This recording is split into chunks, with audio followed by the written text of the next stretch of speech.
That's all right. It doesn't matter. No, with me, everything matters. And I say I don't like post-mortems. So I don't want you looking back thinking, what a shame we didn't. So hopefully I'm an asset. Not like, what? Don't you understand? The reason you're filming me is because I do pull everything apart. I criticise everything and I try and create from what's wrong. That's what Vivienne Westwood did much better than me, I'm sure. But the point is, Vivienne was always analysing and looking at everything. And so you wouldn't be filming me unless I wasn't like that. And since you can't change me as a person, and that is what gets you the best results, which is what you want. So there's nothing for you to complain about. That's why I asked you here, because what all right, well, the thing about you, Philip, is you say it how it is and you give your opinion. It doesn't mean I'm always right, no, but you can try. Of course I like it doesn't. the floor. But, and we have talked about this before, as in, it's not... Trust me, this is not about going on about how much better it was back in the good old days, because I hate all that shit as well. All right? Yeah. So again, we will delve into the past, but we will discuss the future and the present. How long will this podcast be on for? Vaguely?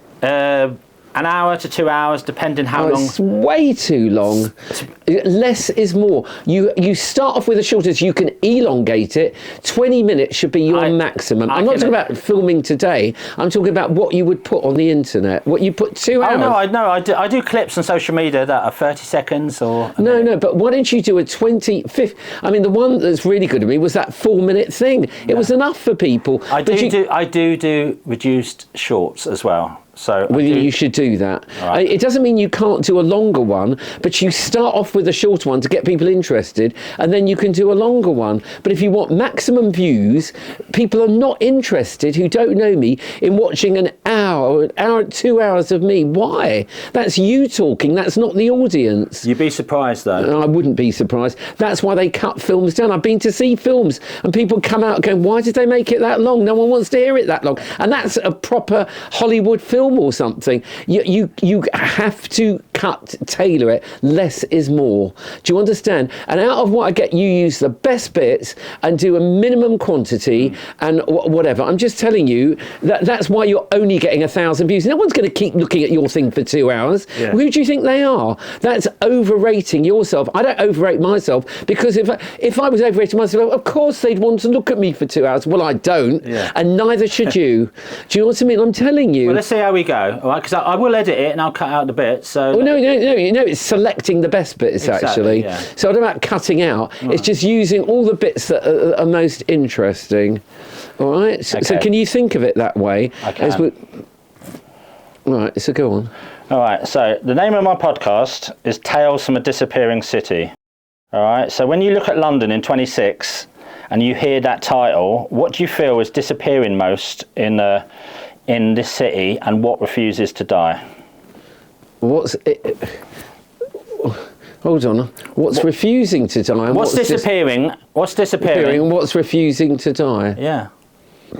I mean, life is one long change. There's always change. Obviously, at some periods, change goes slower than others, and sometimes it goes really fast. But, I mean... everyone said this before, like London West End has become sanitised to a point. I mean, they try and unsanitise it and give Soho that feel of like raunchiness, but it just looks contrived. It doesn't look real. You know what I mean? What's that word they use? Gentrified. That's the word, gentrified. And everywhere, gradually, the property prices goes up. The thing is, property in London has got, although the last year property's gone down, in whatever, an agent told me, I've been told it's 12%, but this agent told me, who's a big deal, said it's gone down 30% in London, which can make a huge difference, because that affects everything else. The higher the property prices are, you're not going to get prostitutes in rooms like selling their wares. People can't afford to have that sort of thing, but they can when it's cheap and nasty. Yeah. Like me. Yeah, well, yeah. I mean, could you afford to live in Soho now? No, probably not. Well, if I sold my place. Yeah. But I wouldn't want to. I'd never want to live in Soho. Yeah. At this moment in time, because you go out to feel different, to have a different vibe. That's why people go on holiday. You have a change and you come back refreshed because you've had a change of environment. If it's the same thing all the time, it becomes monotonous.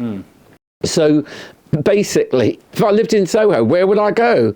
I wouldn't be going to Soho. Yeah, I could go to Hackney, but I can never find that much on there. Yeah. It's just a lot of nice people in the street prancing around that I might know from years ago. But anyway, Soho does have a lot going on in it, but I say it's become sanitised in a lot of ways.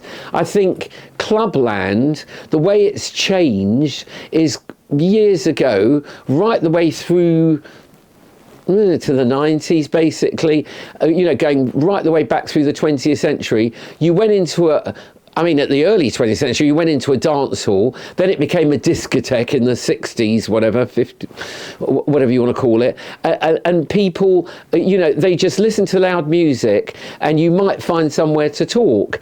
And talking was secondary. And now it's reversed. And you walk into talking and you may find music and you may not find music, but Soho House has become the biggest club in the world now because they followed that equation. You never walk straight into loud music at Soho House ever.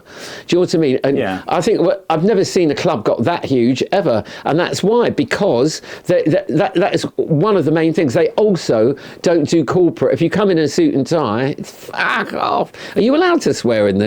Yeah, you can say what you want. No, but are you allowed to put it on the internet? Yes, I am, yes. All right. You can say whatever you want, Philip. Any words that you want, Anyway, so, no, I don't care, but no, I want it to be used. If you want to use it, then I have to avoid certain things. No. So they don't... Soho House are clued up on corporate. They know you can be corporate, but you mustn't look corporate and you mustn't act corporate. So you have to be a member though to get in. Yeah, but they treat me better than a member. They're very nice to me. Well, I'm sure they would treat you very nice. Yeah, but they do. So anyway, so talking of Soho House, I mean, listen, Soho House is one of many places I go to, but I'm just saying, to be that big, they must be quite clued up, especially when they're all over the world. So no one ever pays to get in there. You don't pay to go into Soho House. I mean, I don't know if they have private events you pay to go in. What is it though, like yearly membership or something like that? Yeah, that's it. There must be a lot of money. That must be a lot of money though, so like... There's a lot of money, but if you're under 27, it's much cheaper. Yeah. They're clever, they adapt to the circumstances. Yeah. They're not stupid, they're really sharp. So it's not like, this is our standard rule. But there are standard rules. But in the 80s, up to the 80s, if I did, you saw people, sometimes you shook hands. Well, I don't think I did in punk days particularly. Yeah. But the point is, in the 80s, I just couldn't shake hands with anyone anymore. And people said, why? And I goes, well, it's just old-fashioned. And now, it's taken me years to realise why I can't shake hands, because it's corporate. And that's why when you ring up a place now, I'm Philip Sallon, they go, oh, may I call you Philip? Because it's corporate to call you Mr. Sallon. But acting corporate, you can be it, you mustn't act it, you mustn't look it, and a place mustn't look it. And unfortunately, Soho is becoming more corporate. That was the sleazy, interesting bit of London, Amsterdam was in Holland. Well, my mum worked in Soho in the late 70s, so I used to go up there a lot. What did she do? She was just like a secretary in like a hospital, and she worked for like the Wire magazine. She was a secretary for them, so she was just a secretary. But she knew lots of the old jazz crew, and I used to go and meet her up in the pubs in Soho, and it was full of all the pimps and the peep shows, and it was sleazy as hell.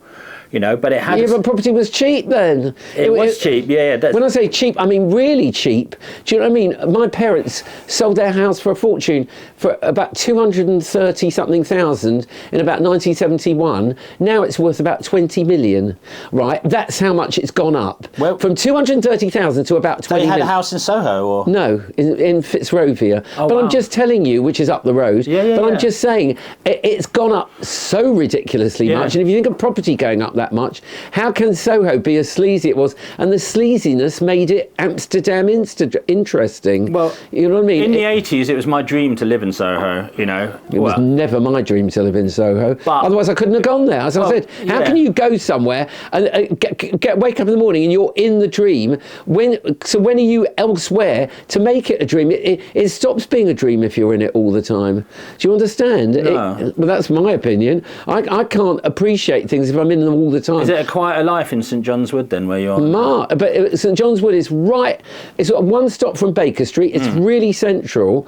But I'm not into quiet, but it's not like there's traffic noises or anything like that. It's great, but I'm not bombarded by happening thing. I'd rather go to where it's happening. Yeah. I don't want to be where it's happening. Otherwise, I couldn't go there. No, I like what you're saying about going. It's like going. I'll give you an example. When I was at art college in the early 70s, rarely I was ever friendly with anyone from the college because I wanted it to be a different world. I wanted to go out and go into a different world, and I made a point of trying not to go around with all the college people, not because they weren't good enough, but I thought, well, I've got to feel this other world, and I go from one to the other. What college was that, Philip? I was at loads of colleges. Oh, right. I was at St Martin's, Goldsmiths, East Ham, London College of Fashion, London College of Printing. I got around. May I ask why you were at so many? I don't know, because fuck knows. Yeah. But I do have an inability to concentrate some of the time. But anyway. Wasn't that the Malcolm McLaren thing that he went to virtually every art college in London? Did he? Well, I know there's a quote from Vivienne Westwood saying, when he said to Glenn Matlock, asked Vivienne, she goes, can Malcolm write me a reference for St Martin's? And she went, well, he's been thrown out of every art college in London, so he might not be the best person. No, I didn't actually get thrown out, but it was as good. I just wasted a lot of time at art college. The best teacher I ever had was at St Martin's. She was wonderful, but I mean, as a person, she was all English and stiff upper lip. But I mean, she wasn't all. But I don't want loads of compliments. I want people to tell me what I'm doing wrong. A teacher should always be directing you in that direction. Why was she good then? Because she could see everything I was doing wrong, and she was saying, "Look, that," and that's what I wanted to be told. But most teachers don't. Well, unfortunately, it's like I'll give him encouragement. You can encourage somebody by saying, "Look, you're great at that, but you need to remedy that bit." But if it's all compliments, that's not going to improve you. Need a critical voice there who's going to tell you. 100%. Because I love criticism, as long as it's not just out of bitchiness and people just want to be bitchy. But if they're being honest and they're seeing it, I think, thank God you've noticed that. I'm grateful. Well, I used to teach music production a lot, and I say that to my students, and they would say it's good that you give us honest sort of feedback. And I have friends of mine who make music, and they'll ask me my opinion, and I say, do you want an honest opinion or do you want my nice, polite friend opinion? Because my friend opinion, if you play me some music, I just go, yeah, that sounds great. But that's not going to help you, is it? Yeah, but sometimes when something's ahead, it's sometimes very hard to judge what hasn't happened yet. And occasionally, I always have the radio on every day since I was a kid. Doesn't matter what music has been the most fashionable, I always have pop music on, and that always a huge amount of that becomes vintage camp music anyway. And I'd rather hear it the first time round as well. Thanks. What's your favourite pop song? Don't have one. My favourite is just current pop music. It's there and it's not jarring. Is there any current pop music you like then? The problem is, that there's a woman I know. I was meant to go yesterday. I help, at the synagogue. They have an older people's luncheon every other Tuesday, and there's a woman that goes there, and she's very nice, and it turns out I know her son. I'm not friends in inverted commas, but I always say hello. He's always very nice, and you think, what's that got to do with anything? Well, anyway, there's this record that keeps coming on the radio, and now it's just starting to calm down a bit, and her name was just on the radio all the time. You kept hearing her name, and her name is Sienna Spiro. Does that ring any bells? Not really. It's a fucking good record. No, actually. I'll check it out. Oh no, you should. But I said to my niece, can you, for a reason, I said, can you play it?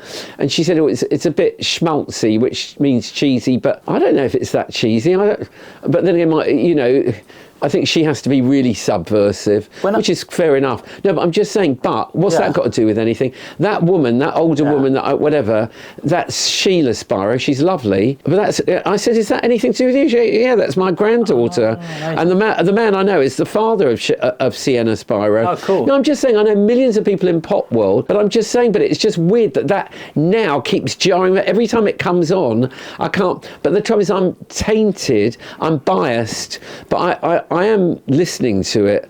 Yeah, but you had that thought before you knew about the family, so maybe... I'll tell you who is... I know this sounds balmy, but what's really weird with me, very rarely, when I hear music on the radio, it hardly ever happens, I get confused. I think, what? And do you know who it happened with? only, I mean, it hardly ever happens in my life. Do you know how it happened within the 60s? Guess. The Beatles. Yes.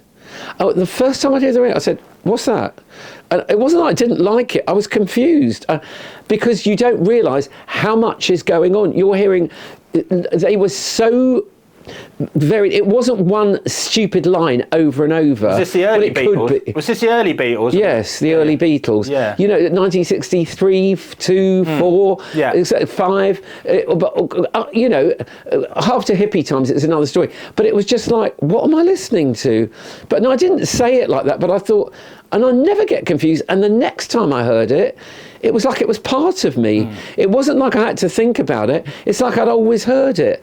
And then you couldn't stop singing it because the tune is so well. Those songs were so well composed, in my opinion. No, they were. I mean, they're genius. Yeah, well, that's right. You go out now, and an 18-year-old, you know, from Austria, will be singing it at Picadilly, and they, you know, their parents might not have even been born then. Do you understand? Because they're so memorable. And unfortunately, do you know, the last two songs, I keep thinking, what? And I mean, it's a good sign for them, but it's not that I don't like it, but I don't dislike it. And I'm enjoying listening. I think the more I hear them, the better they sound. But if I heard them the first time, I wouldn't like to be in the record company hearing that the first time, because I would have been... And do you know who? And he just brought out another one in the last week or so, or 2 weeks. Do you know who that is? No. Harry Styles. Oh. Have you heard his latest? No. They're confusing. They're not like other people's music, and that's a really good sign. He doesn't rest on his laurels. That was one of Madonna's kind of, what can I say? Madonna's claim to fame. She never rested on her laurels. She was always jumping up and down and picking up on anything new and happening. Well, she had the little David Bowie trick of just... I don't know what all I know is I don't follow anyone, but that Harry Styles, that's 2 in a row where I've got a bit confused. I go, well, this is a gamble, because it's like no one's, and the new one is a gamble as well. Do you think that's because he's so big he can do what the fuck he wants, or it doesn't really matter? Or... I think he's clued up. Yeah. I mean, it could be that in 2 months' time, or whatever, but I'm not growing off it. If I'm confused, it's not like the next time I hear it, it's like, oh no, that it's not going like that. It's like it's growing, but I think it's growing because I think there's a lot going on there, and you don't realise how much is going on. And then the second time it all starts coming together and you're hearing it properly, but it's just hearing a million things that are all working together, but it's too much on a first listening. So I wouldn't want to be the person in the record company having to judge that. Can I tell you something about, I don't know what year it was, 2013 or something, or 40, somewhere around there. Anyway, it was after 2010, but I remember I was organising an event for somebody, and she came round to collect me, and the radio was on, and I heard this song as I was leaving, and I said to her, you need to hear this. I said, I think they're going to be huge. And you know, I never say that about it. And yet, weirdly, I picked up on that the first listening. And do you know who that was? And it hadn't gone to number 1 or anything like that. It was the first time I'd ever heard it. And I have the radio on all day. Guess who it was? I said, that voice. I said, there's something really special about that voice. Adele. No, Justin Bieber. And yeah, but that was before he had any hit, nothing. Yeah. And so I do pick up on things. Do you know what I mean? It doesn't mean I'm always right, but... anyway, it is what it is. So we're totally off the subject, but then again, you can make another video out of this, a music one. No, this doesn't have to be all of one thing. No, because this isn't about what you're interviewing me about. No. We can go where we want, Philip. I'm up for the randomness sometimes as well. Well, no, I know, but you can turn it into a second one where it's a music one. Yeah. Okay. Do you know what I mean? Okay. No, but I'm telling you, but you might be just saying yes, and it doesn't mean anything. Do you think that's possible or not? Let's see how we go. Yeah, I like the fact sometimes when part of what I do with this podcast is have a conversation, and occasionally it drifts off in tangents in other ways. I like that. All right. You know. I know, but it's nice if it's not all over the place. But fine, you need to look at it that way. Where sometimes people can say, "Oh, you're losing your focus and it's becoming bitty and whatever." So that's another story. By the way, talking of Sienna Spiro, yes, she's not like her exactly. But if you were putting it into a genre, there is not exactly the same, and she's a different person, but there is, on the slight genre of Adele, as what she was, that feel of her. But I'm not saying she's not better or whatever, and I presume Adele's not having hits right now, is she? I have no idea. I wouldn't have thought. No, well, you would have an idea if you'd heard. Yeah. So I don't think so. But she's going down that road. But there's a soul in it, a real soul, and it's funny, when I hear Sienna Sparrow singing, do you know what I keep hearing? I hear bits of her grandmother. There's just something... Oh, really? Yes! I hear bits of the way she talks. Wow. I can hear it coming through. There's just something about her. Does it get you emotional, Philip? Or? No, nothing really. Something did get me emotional last night. I watched the TV last night, and I did cry at the end, and that song was on. Famous song, and I forgot what it was. Can I tell you a film to recommend that you should watch? Yes. And you said about London changing. That's an interesting one, because I watched this film. I didn't realise you could just press a button, get it on the internet for free. And I did it. I watched half one night and half the other. And you never guess what the film is. The year is crucially important to what that film is about. And shall I tell you what the film's called? I bet you haven't seen it. Because if you say yes, I'll test you. Well, anyway, coming in. Waterloo Bridge. No, I haven't seen it. I haven't. Obviously, must have the Kinks song in it. Totally wrong. It totally couldn't be less to do with the Kinks. Oh, okay. Shall I tell you what it is? And you need to watch it. Okay, is it recent or...? No! Old. And that's what's interesting. You say how London's changed. I'm watching that Waterloo Bridge. Everyone watching this should be forced to watch Waterloo Bridge. Okay. I order you to watch it. No, because it's such a memorable film. Yeah. It's like saying I've never read Alice in Wonderland. It's one of those memorable things. It's not Philip Sallon's opinion. It's a section in time.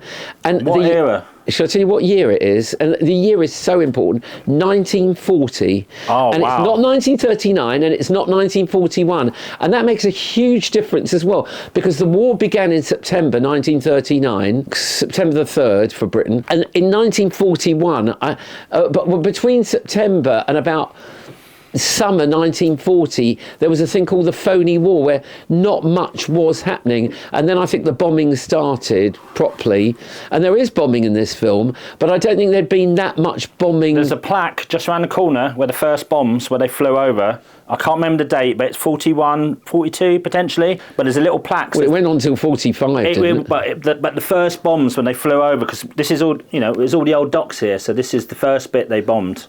Oh. No, but I'm not knocking that. But this film, it was so... people say it was social documentary. Well, that makes it sound really boring. But, I mean, it wasn't. It was just so much about that period, because at that time... And the interesting thing is they can't say the word in it because it's 1914. You know what the word? You don't know what the word's going to be. This girl, she's singing. She dances in the ballet, right? And there's the madame there who's really horrible to the people, but she's just being hypercritical. She's telling everyone what they're doing wrong. I'd want to hear it if I were them. But she is what she is. But that's why she gets the best results. And there's these two that are very friendly. These two girls.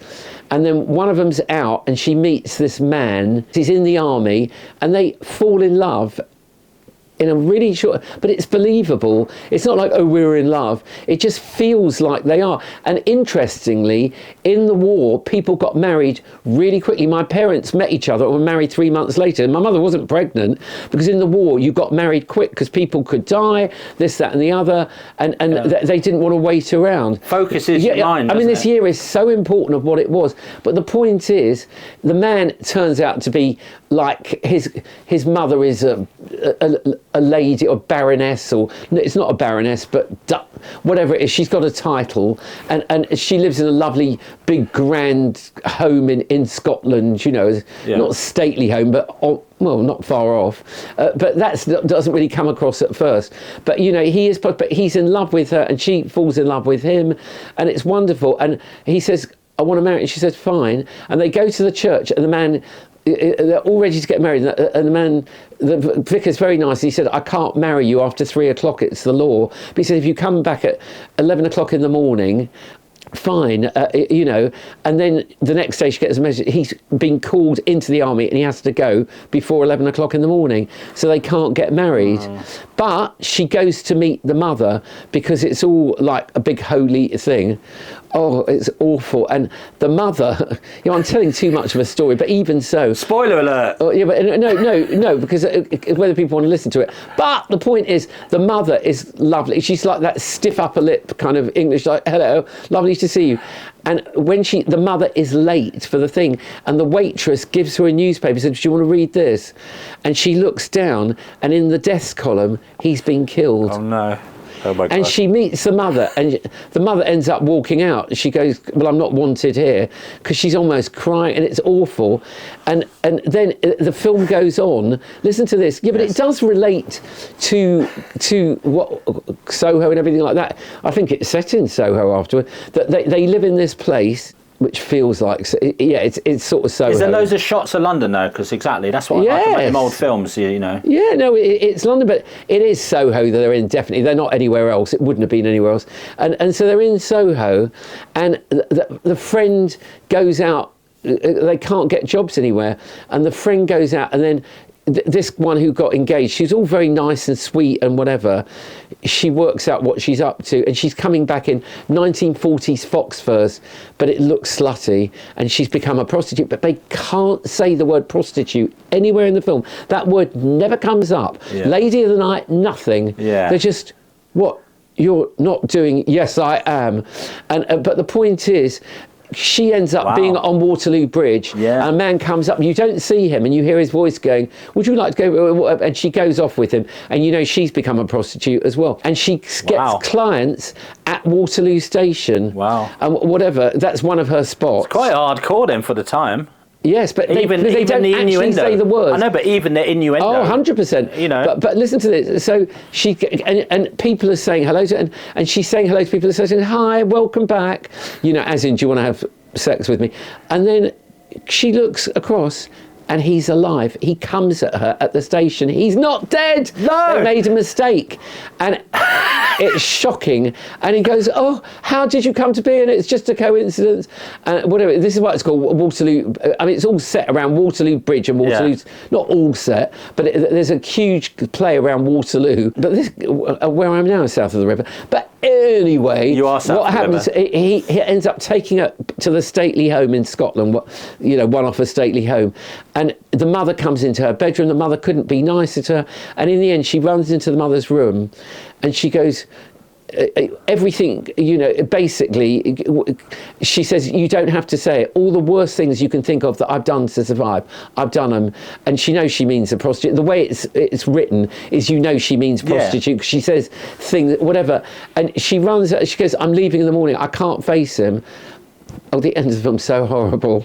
Oh. No, and he goes running down to London, finds her friend that she lives with, the other one who's become a prostitute, and they go looking for her, and she runs across Waterloo Bridge and runs straight in front of a lorry and gets killed. It's the most horrible end. I knew it wouldn't have a happy ending. No, I know. See, it affects me, and they're playing music in it as well. But you know, in the.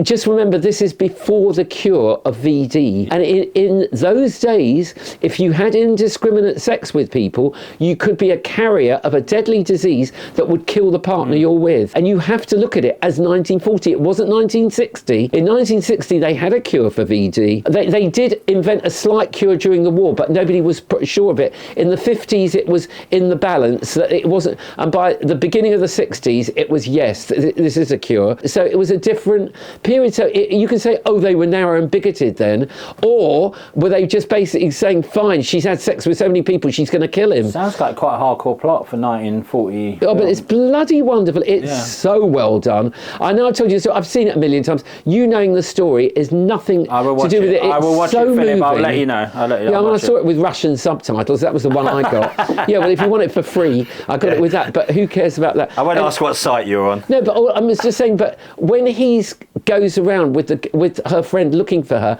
They go around all these bars, and they get the one bar. The man goes, well, she doesn't normally come in till midnight, and he knows that he's clocked it, but he can't say it. Yeah. Nobody can actually say what she's up to, but he's not like, oh, confused. You can see it's clocking, and he's realising, but he would still have married her, probably. Well, he would have, but could you have? I don't know what checks you could have for VD in those days, or gonorrhea. God knows. I don't know. But they couldn't cure it, could they? No. So, but anyway, all right. So I'm sorry I went completely. No, that was subject. great. No, I don't mind a bit of a divergence. That was great. I will check it out. Do you have the same love of going out and discovering new things now as you did in the past? And I do know the answer to that. Yes. You know. Yeah, I mean, to me, it's not whether it's a love or not. I think you have to. I mean, listen, I've been brought up Jewish, and there's a Jewish emblem, which is a star people wear around the neck. It's a six-sided star, not five-sided. That's black magic. But six-sided is a star. And you know what a star is, do you? What does a star mean? Is a star a planet, yes or no? No, it's a gas body that's... gas body, that's... Well, no, the black hole is when it goes in on itself, but it's basically, it's just burning, isn't it? It's the gas. Yeah, burning. that's right. A star is a sun. Every star is a sun. It's burning. It's giving light. That's the sun. It's gas that's burning. That's but it's the sun. Yeah. Every form of star is a form of sun. Yeah. They're not planets. No. Right, planets, they're not on fire planets. That's another story. It's permanent fire, which is what the sun is. But what was the question you asked me? I'm going off the thing. That's all right. The question was, do you still go out as much as... So I said the Jewish emblem was a star. We had it. It was a star, and a star gives light, but it doesn't only give light, it gives life. If there was no sun in the sky, life basically wouldn't happen on this planet. I don't know what would actually be here without any sun. Nothing. Maybe nothing. Nothing. It'd be, I don't know. They always find something, but generally it's a no. I think there'd be nothing, because there'd just be... You need some form of interaction for even like an amoeba or something. I do know that after... If the atomic bomb destroyed life on this planet, there's some horrible cockroachy type thing in South America that could withstand the amount of radiation. 500 times the amount more would survive. A lot of animals would survive, No, it didn't. No, just this one thing in South America would survive. No, nothing would survive. But I'm just saying, but generally, so the Jewish emblem is life, right? And the other thing Jews wear around the neck, if they're not wearing the Jewish star, they're wearing Hebrew letters. It's ch, yod, or something, chai, which means life. So they both mean life. And unfortunately, the Christian emblem is a Jew nailed to a cross screaming with agony, which is suffering. And that's not my thing. Nothing against Jesus. I don't know... what it's not for me to question who he was, what he was. I don't care, but he was a practicing Jew, but that's beside the point. But unfortunately, the people that have used a lot of his things, their emblem is him suffering. And to me, the Jewish thing, with the Jewish thing, you're meant to break most Jewish laws if it causes you suffering. When you're meant to fast, if it makes you ill, you're breaking the law by fasting. If kosher food, if you were starving and there was non-kosher food but you starve, you're breaking the law if you don't eat the non-kosher food. Did you know that? No, I didn't. Yeah, well, so the whole thing is love of life, and enjoying life, and to me, you have to enjoy life as much as you can. But that's 50-50. You have to enjoy life as much as you can, and you have to make other people enjoy life as much as they can. It's not all about me hedonism and I have to enjoy it. And frankly, as much as I can make other people enjoy it, the happier it makes me anyway. Well, you don't drink or you don't smoke, do you? Because that's not real enjoyment. That's a fake thing. If somebody injects me and go, you're going to be laughing now, that's not me being happy. Do you know what I mean? And I know you don't do drugs, have you? I've never done drugs. No. Because I'm into real happiness. Yeah. And one of the real happiness is to make other people happy. Yeah, but you can make people happy by doing evil things. You can say, let's kill all the whatever. And people go, yeah, let's kill them. But we're talking about happiness that doesn't involve hurting, minorities, this, that, and the other, whoever, majorities even. So basically, it's love of life, enjoying your life and making other people enjoy their lives, which actually helps you enjoy your life even more. So it does. If you make other people happy in a good way, not in a bad way. People who sell drugs go, look, I'm making them happy. They're not. They're just destroying them. They're actually, destroying their bodies and turning them into addicts. So, it's which way you choose to translate that sentence. It's incredible. You've been so involved in, we should say, underground and club world, and you've... Yeah, but never been tempted, but I'm not tempted, actually. Got no interest, and I never have had an interest. But interesting, when loads of people do it, that makes it much easier for me, because I'm not into doing what the majority do anyway. If nobody ever took drugs, let's hope I wouldn't think, I'll try it or something. But I know I'm an addict. I am an addict. Whatever I do, I'm addicted to. I just can't stop doing something once I do it. So why would I ever take drugs if I know I'm an addict? Well, do you know what? I'm an addict that hasn't actually been a drug addict, but I call myself a drug addict, although I've never taken drugs. And I'll always be an addict. And can I tell you something? The stock line that people say who become addicts, do you know the line they always start off with? And it's one line I've never said, and hopefully I never will. They go, I know I can control it. That is the recipe to being a drug addict. If you think you can control it, these things end up controlling you. I don't want to be controlled by some horrible substance. What are you addicted to then? You said you're an addict, or like... Yeah, to try and make as many people happy as I can. Right, there we go. And you do. And I think you get good luck for it. Yeah, you do. And it sounds like, I'm Mother Teresa, but that's what I believe in. The Jewish word is called kavod. I bet you've dressed up as Mother Teresa before. I'm sure I have. But no, so the Jewish word's called kavod, and that means respect. And respect means respect for human life. Yeah, or animals deserve respect in a way, but my top priority is respect for human life. All right, and other things deserve respect, but that's got to be your top thing, So anyway, it's always been my top thing. That's the way I was brought up. It's a good place to be. So you go out, and going out is part of respect. If you sit indoors and meditate, you're all obsessed with yourself. I don't think that's good for you in a lot of ways, and I think it can make you fucking miserable. But are you out every day, or no? You have some of the time. But I try to be out as much as possible and just try and live your life. Yeah, I mean, I don't walk away from people and backstab people unless I've had some kind of, they've said something bitchy to me and whatever. That's another story. But I would never.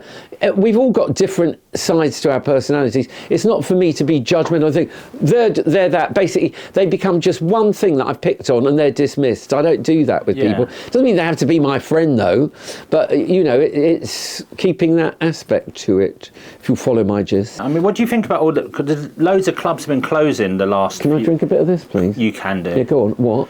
The last few years, a lot of clubs have been closing. Like I said, at least a quarter of the clubs have been closing. Partly the COVID, but... When you say the clubs, where are you referring to? I'm talking about all that. Well, there's a report, Nighttime Association said 1 in 4 late-night venues have closed since 2020 in London. You didn't say in London. You could have referred to the whole of Britain. You meant London. Right. Okay, well, maybe I'm being too London-centric there. I'm just assuming London, but... Oh, no, it's not assuming, because that could have referred to all of Britain, and it didn't. And, but don't you understand why places are shutting? Because they're caught in a time warp and they're living in the era where you walked into loud music and that was fine. And there's loads of out-of-date kids as well who are still trapped in that out-of-date era where you just walk and become vacuous objects. It's been fashionable since the 90s to think. That has become better. And I remember saying it in the 90s. I said, you're going to see that the whole thing is changing. I knew that from the early 90s. I said, we're entering a period of thought and we're still in it. So before... You'd walk in a club, and if you said anything topical to somebody, they'd look at you like you were mad. They'd go, why are you talking about that? You're mad. You didn't talk about anything with any depth, nothing. And now it's reverse. But when it's just loud music and you don't think, fine, there's filler people that, the dregs of that world who are still out of date. But I told you that's why Soho House has made a killing, because they realise music is secondary. I love music. Do you know what I mean? But some 17-year-old is not going to go to Soho House, are they? They're going to go... Well, they wouldn't get in there because they're not good enough. Well, all right, but... And plus they're under 18 anyway. Yeah, but all right, 18 then. But I'm saying, like, if you're like a teenager, you do want somewhere where there's, a bit more... You probably want a bit of the loud music. Can I tell you something? Yeah. What my father used to say? He used to say, basically every time men and women go out, they go out like to a club. I didn't say the word club as such, but especially unmarried ones, they're thinking of who they can get off with, basically. People are in a club and they're thinking about who they can get off with. Do you know what I mean? And it's all very well saying, we're talking about the secondary, the top priority is that. So when I did clubs, if people look modelly and stunning, they got in free, believe me, because I know they make the club look good. It's not that people are going to get off with them necessarily, but they think, this is all right, I'm going to find someone good in here. Do you know what I mean? So, I'm not stupid enough to think because somebody's a model, they're a nicer person. I'm not that dumb. Well, you used to be quite tough on the door. I was tough on the door because people, when they came to my clubs, the idea was to make it alternative. And if you let in people who look really, really normal and suburban, it spoiled the whole thing. They think, well, what are we doing here if those people are coming in? Hence, you didn't. And Soho House doesn't let you in a suit and tie. Do you know what? I did. I think I told you before, I used to go to the Mud Club in the 80s, and you let me in. But didn't let your friends in? Yeah, well, my mate behind me, I suddenly looked round and I'm in the club on my own, and like you turned him away at the door. I mean, he probably wasn't dressed the best. He wasn't. No. But the thing is, where they're arrogant in a way is they think they can get in on your credibility. Yeah. You look the part, they didn't. It's all right, he'll get us in. Yeah. Well, wrong. Yeah. Because everybody in the club sees him and they think, what's he doing in here? Yeah. I'm not going to ruin it for myself. I don't care. He could be a much nicer person than you, but that's irrelevant. Surely not. Yeah, it is irrelevant in that respect. For running a thing that you want to last, then you can't change what the thing is. And it's about alternative work. So you can come dressed as a toilet. It doesn't matter. You're alternative. And if people want to come and be voyeurs and just look at it and observe. Well, I think that's the thing. You don't want people being voyeurs, do you? You don't want people pointing and looking. Well, no, when it's just their voyeurs, everyone in there is observing. But if it's their only thing about there is being a voyeur and not participating, fuck off, you know. What do you think about the thing of having no phones in clubs? Do you think that's having no phones in clubs? Yeah, well, say like Berghain in Berlin. That's an interesting one because really, and Soho House you're not allowed phones, because the Groucho I go to, you're not allowed phones. In membership clubs you're not, because you're basically ignoring everyone around you, and you're meant to be there. A club, there's a thing about relating to your fellow human beings. Otherwise, stay at home. Do you know what I mean? And if you're sitting there on a phone, no, it's horrible. Well, then why are you in public? Imagine I've done this. I was out with some people a while ago, and this woman, her son, was sitting on the phone the whole time. I thought, how fucking rude. Do you know what I mean? There's a friend of mine, I go out for him sometimes, and he'd be on his phone messaging, and I'm just like, look, I haven't seen you for ages, we're out, just put your phone away, and I get really annoyed with it. Yeah, no, good, and I tell people as well. You know, I said, that is called bad manners. No, I tell them. When you're out and about, and like particularly when you want to have some human interaction. Yeah, but not only that, if they were going to do it, they say, oh, listen, do you mind quickly if I've just got to send them this message, but you don't just do it like they're not there, and that's really bad manners. Yeah, no. And if somebody says that to me, I'm like, oh yeah, fine, do that, and then they get off that thing. If it's something's really urgent, fine, but you explain it first. You don't just say nothing. No, if he told me, oh, I've got like a hot date, I've got a message now, I'm like, cool, go for it, you know, or like, you know, but because the other thing is the Apple Watch, like, you know, what about it? They're always going like that with the Apple Watch. So it's like, what, to look for messages? Yeah, because the message pops up. Yeah, on I need wrist. to put my glasses on if I want to see a message anyway. Yeah. But go on. Where were we in this? Well, we were talking about some clubs closing, but like, how do we keep subculture alive? Yeah, but the reason clubs are closing is because Soho House is clued up and they're doing the right thing, and these people are living in a bygone era. When I was doing clubs in the 80s, the 90s, you walked into loud music and you found a place to talk, and it's reversed now. I wouldn't be running a club like that now. Hopefully I've moved on, and these people are just living on a bygone era, you know what I mean, where you're just vacuous objects dancing around, and it's not about conversation, it's just about, you know, just vacuously dancing away, and you may find a place, you know, and that's why they're shutting, because it is a bygone, and people think because they're cashing in, look how many 19-year-olds are coming to my thing, out of date 19-year-olds, do you know what I mean? And I know people of 16 that are clued up. It's not necessarily age, or people of 80 that are clued up. I will say, I go to some parties in South London. Yes. People do chat to each other. Yes. And there's a mixture between old and young. Yes. So that hasn't totally disappeared, Philip. I will push. But the places in South London, when you walk in, what do you hear first, the music or the talking? Well, it depends. No, go on, think of one. I will say, I got Planet Wax is where I go to a lot. The bar is right at the start of the venue, so you hear the talking first.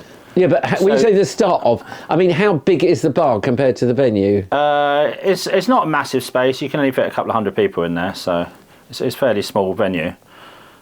You mean, yeah, well, that shows they're getting more clued up. But music should be the smaller bit, actually, generally these days. I love dancing. I've got a dancing addiction. I can't stop dancing everywhere. But you know what? I'm the last person who should say, oh, music is secondary. Exactly. Well, I saw a video, because when I was doing a little bit of research for some of this, of you dancing in like, well, what? I'm trying to think of the correct clothes, but they're like 40s, 50s clothes, and you were like cutting a proper... You were dancing well. Always do a total look.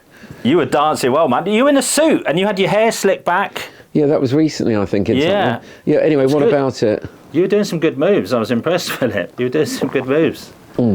Yeah. Well, you know, I'm not saying I wasn't expecting it. The joke is, I love music. Like when I came in here today, I thought, oh God, why doesn't he put music on? I can't stand places without music. So what I'm saying to you is about club world. For me personally, I have to have music everywhere. But this isn't about me. We're talking about modern times. It's not what Philip Sallon thinks. I'm observing what's going on in the world. And if people want to be stuck in a time warp, let them. Loads of girls going out in miniskirts still. Yeah. It looks naff. Yes, it will come back. And then I'll sound naff for saying it, but for the last few at least couple of decades, if a girl comes in a miniskirt, she just looks...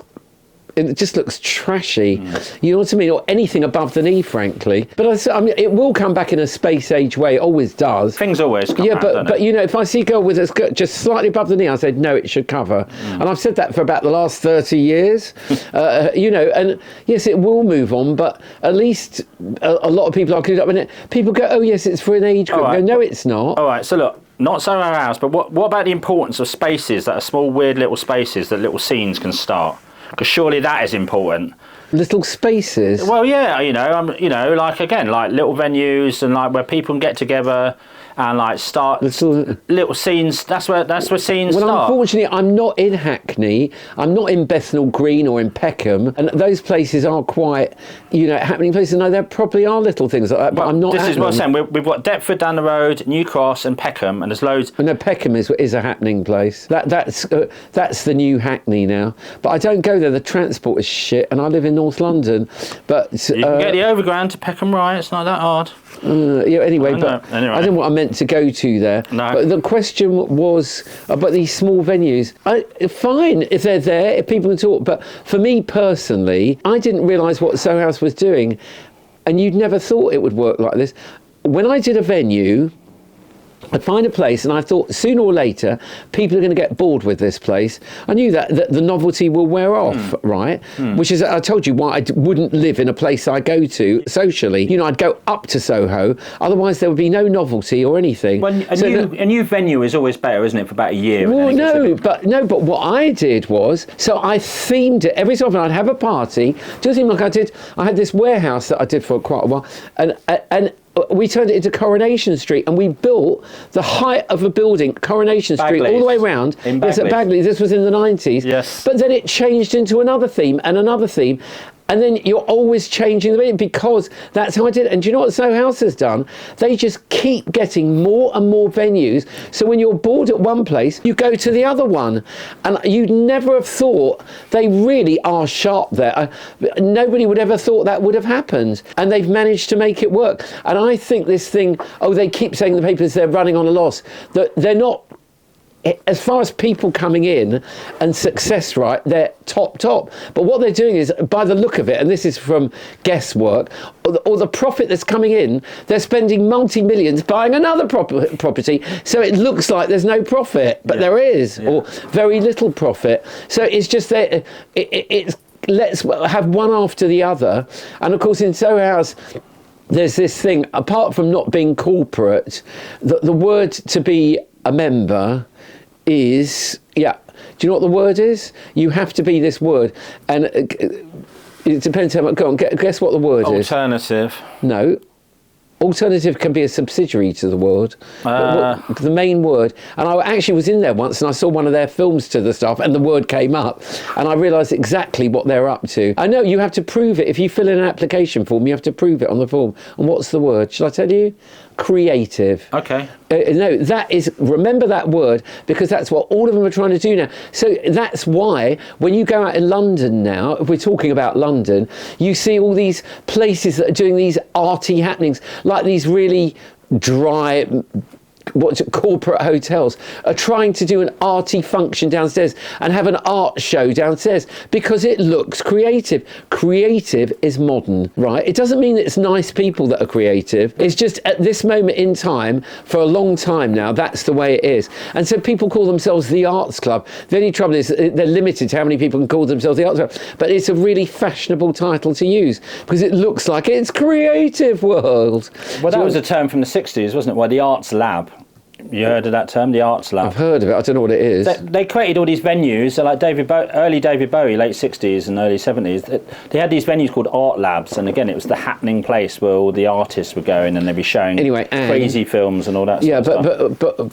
But anyway, so I'm just saying, so what was your question anyway? Anything? So you said about small places, but I like a lot of people to choose from. Yeah. I like to go around and keep meeting different people. It could be, if it's a venue is big, I've got more choice. That's why I rarely go to the very small ones. It's not for me. I like a choice. And Soho House has done it on this huge scale where they've not only got big venues that they use, but they've got all in a similar area so people can go from one to the other and not be bored. I'll go to 180 tonight. I'll go to this tonight. You have to work out what they're doing right. It's always good to go club hopping. Yeah, I know, but the point is you pay a membership and then you don't pay to go into any other venue. So it's not that... It's not fashionable really to pay an entrance fee. You know, you pay some kind of membership. I can't imagine you've paid an entrance fee for a long time. Fuck off. Philip, that's £10, please. Yeah. Go on, ask me another question. Yeah. Right. If you were 19 now, with TikTok, Instagram and cheap production tools, how would you go about inventing a new scene? If you were 19 with TikTok and cheap production tools? Instagram, mobile phone, cheap production tools, how would you go about inventing a new scene? Any ideas? I don't know what exactly you mean because... well, what I'm saying is you're using like the new social media sort of stuff rather than... Yeah, but you see, you're asking me a question, as in if it was me, and I don't work like that. Nah. You don't understand that I've had thousands of people turned up. Sometimes it's free events, I'll let them all in free. But do you know how I do it? All through my mouth. It's people, I walk around and I've collected millions of, I give everyone well not everyone, but a huge amount of people my phone number. I've never ever advertised anything I've done in my life, ever. So you're asking the wrong person that question too. Do you understand? So you'd still, well, I guess the way you'd answer that is say, you do it the way that you've always done it, I guess is like. Yes. Yeah, exactly. All right, well that's the trouble is, but there is that's the best way. That's a better way. That is a better way. Of course it is. But the trouble is that the way the world is going, the stage of capitalism we're at, and there's a certain place that exemplifies it, is where people become more and more disassociated from each other. And you think, well, how can they be disassociated if they're going to a club and yet you're meant to be talking in there? Unfortunately, a lot of the time they're just talking to their friends. They're not necessarily walking around talking, but I do. And they say they're lovely to me at Soho House. I walk around the restaurant speaking to everyone. They're great. Okay, so you get all that. But, so what am I trying to say here? What are we talking about? No, remember what I'm talking about. Yeah, I asked you about promoting clubs, and you were saying that you but you were missing the bit that came after that. What was the bit, the immediate bit? I said if you were using modern technology. Yeah, well, that was the bit you should have said. Yeah. And I'm just saying that people are more distanced off from each other in a way. Although they're going around talking and networking, some of the time, a lot of the time they're not that chatty to each other. They're chatty to the people they're with. But I'll tell you which was unbelievably good. I mean, well, for me it was fun. I mean, I know people always want to say something horrible. The Chiltern Firehouse was such a scream. Have you heard of it? Yes. Oh, it was bloody marvellous. It got burnt down on Valentine's Day a year ago. What is it? 2025. It got burnt down on Valentine's Day, and it's going to take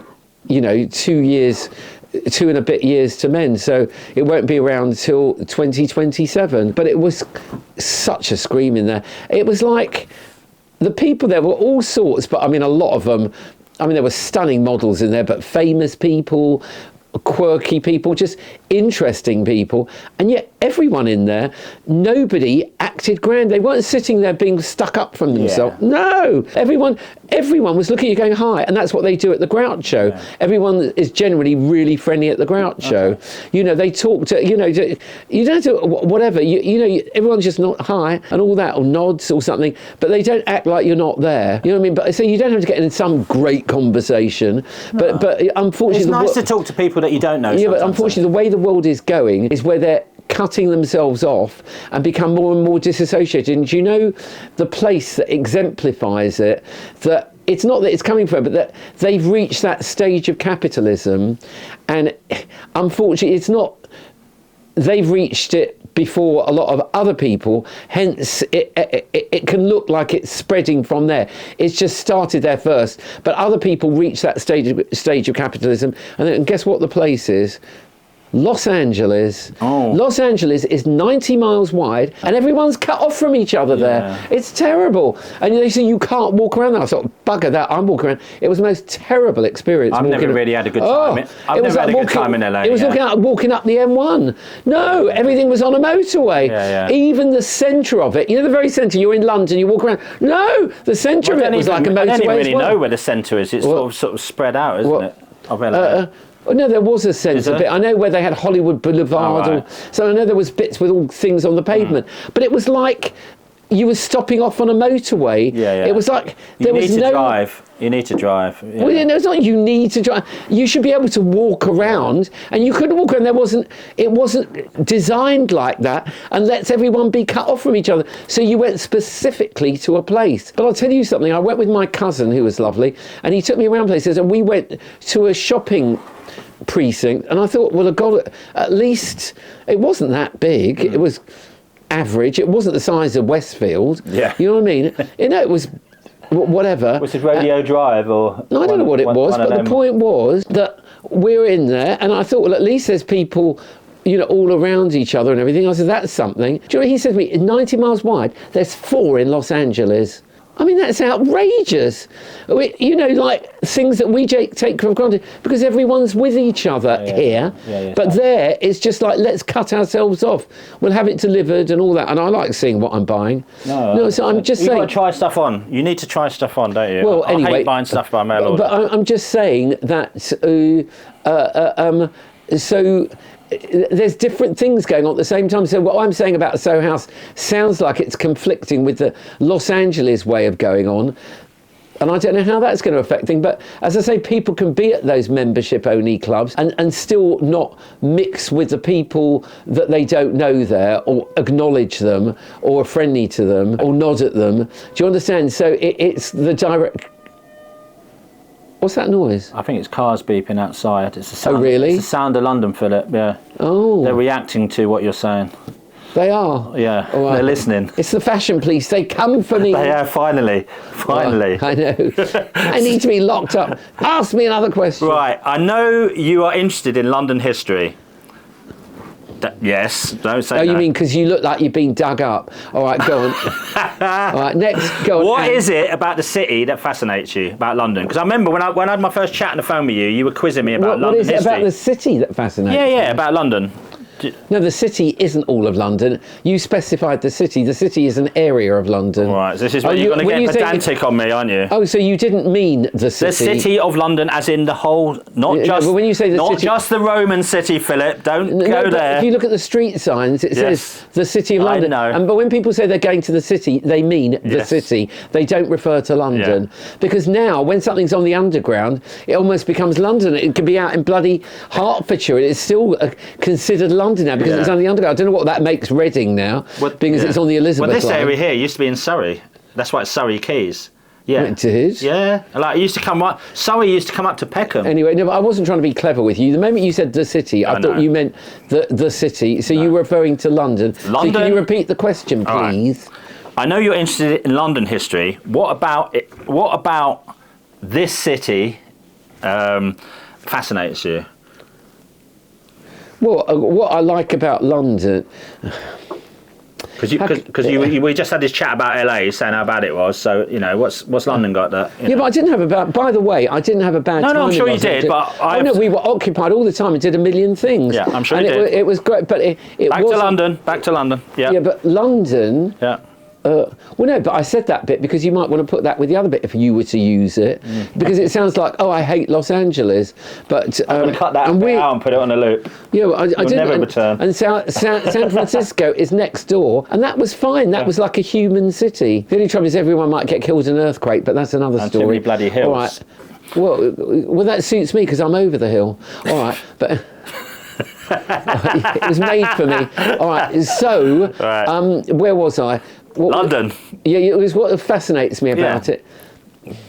I mean, what I like about London is, but it's unfortunate, it's how much is it, because prices have got higher and higher, and a lot of the people who are more subversive, who aren't necessarily, who don't have any money, who try and create new stuff, they can't afford to live here, and that's a real problem. Do you know what I mean? I don't know, some of them might go to Margate, they could go to Hastings, but London, as it has been a very, very creative place, that there's been a lot of people who do things and it's not all about the money. That's where America can often fall down. Yeah, they're into new capitalist products, but they think, oh no, this isn't going to make money. They don't bother to actually design it. I'm not saying everyone, but there's much less of a feeling there. Hence, a lot of Americans are fascinated by London now because it's much more towards the old way of carrying on. It's not all about making money initially, but those ideas can eventually make a lot of money.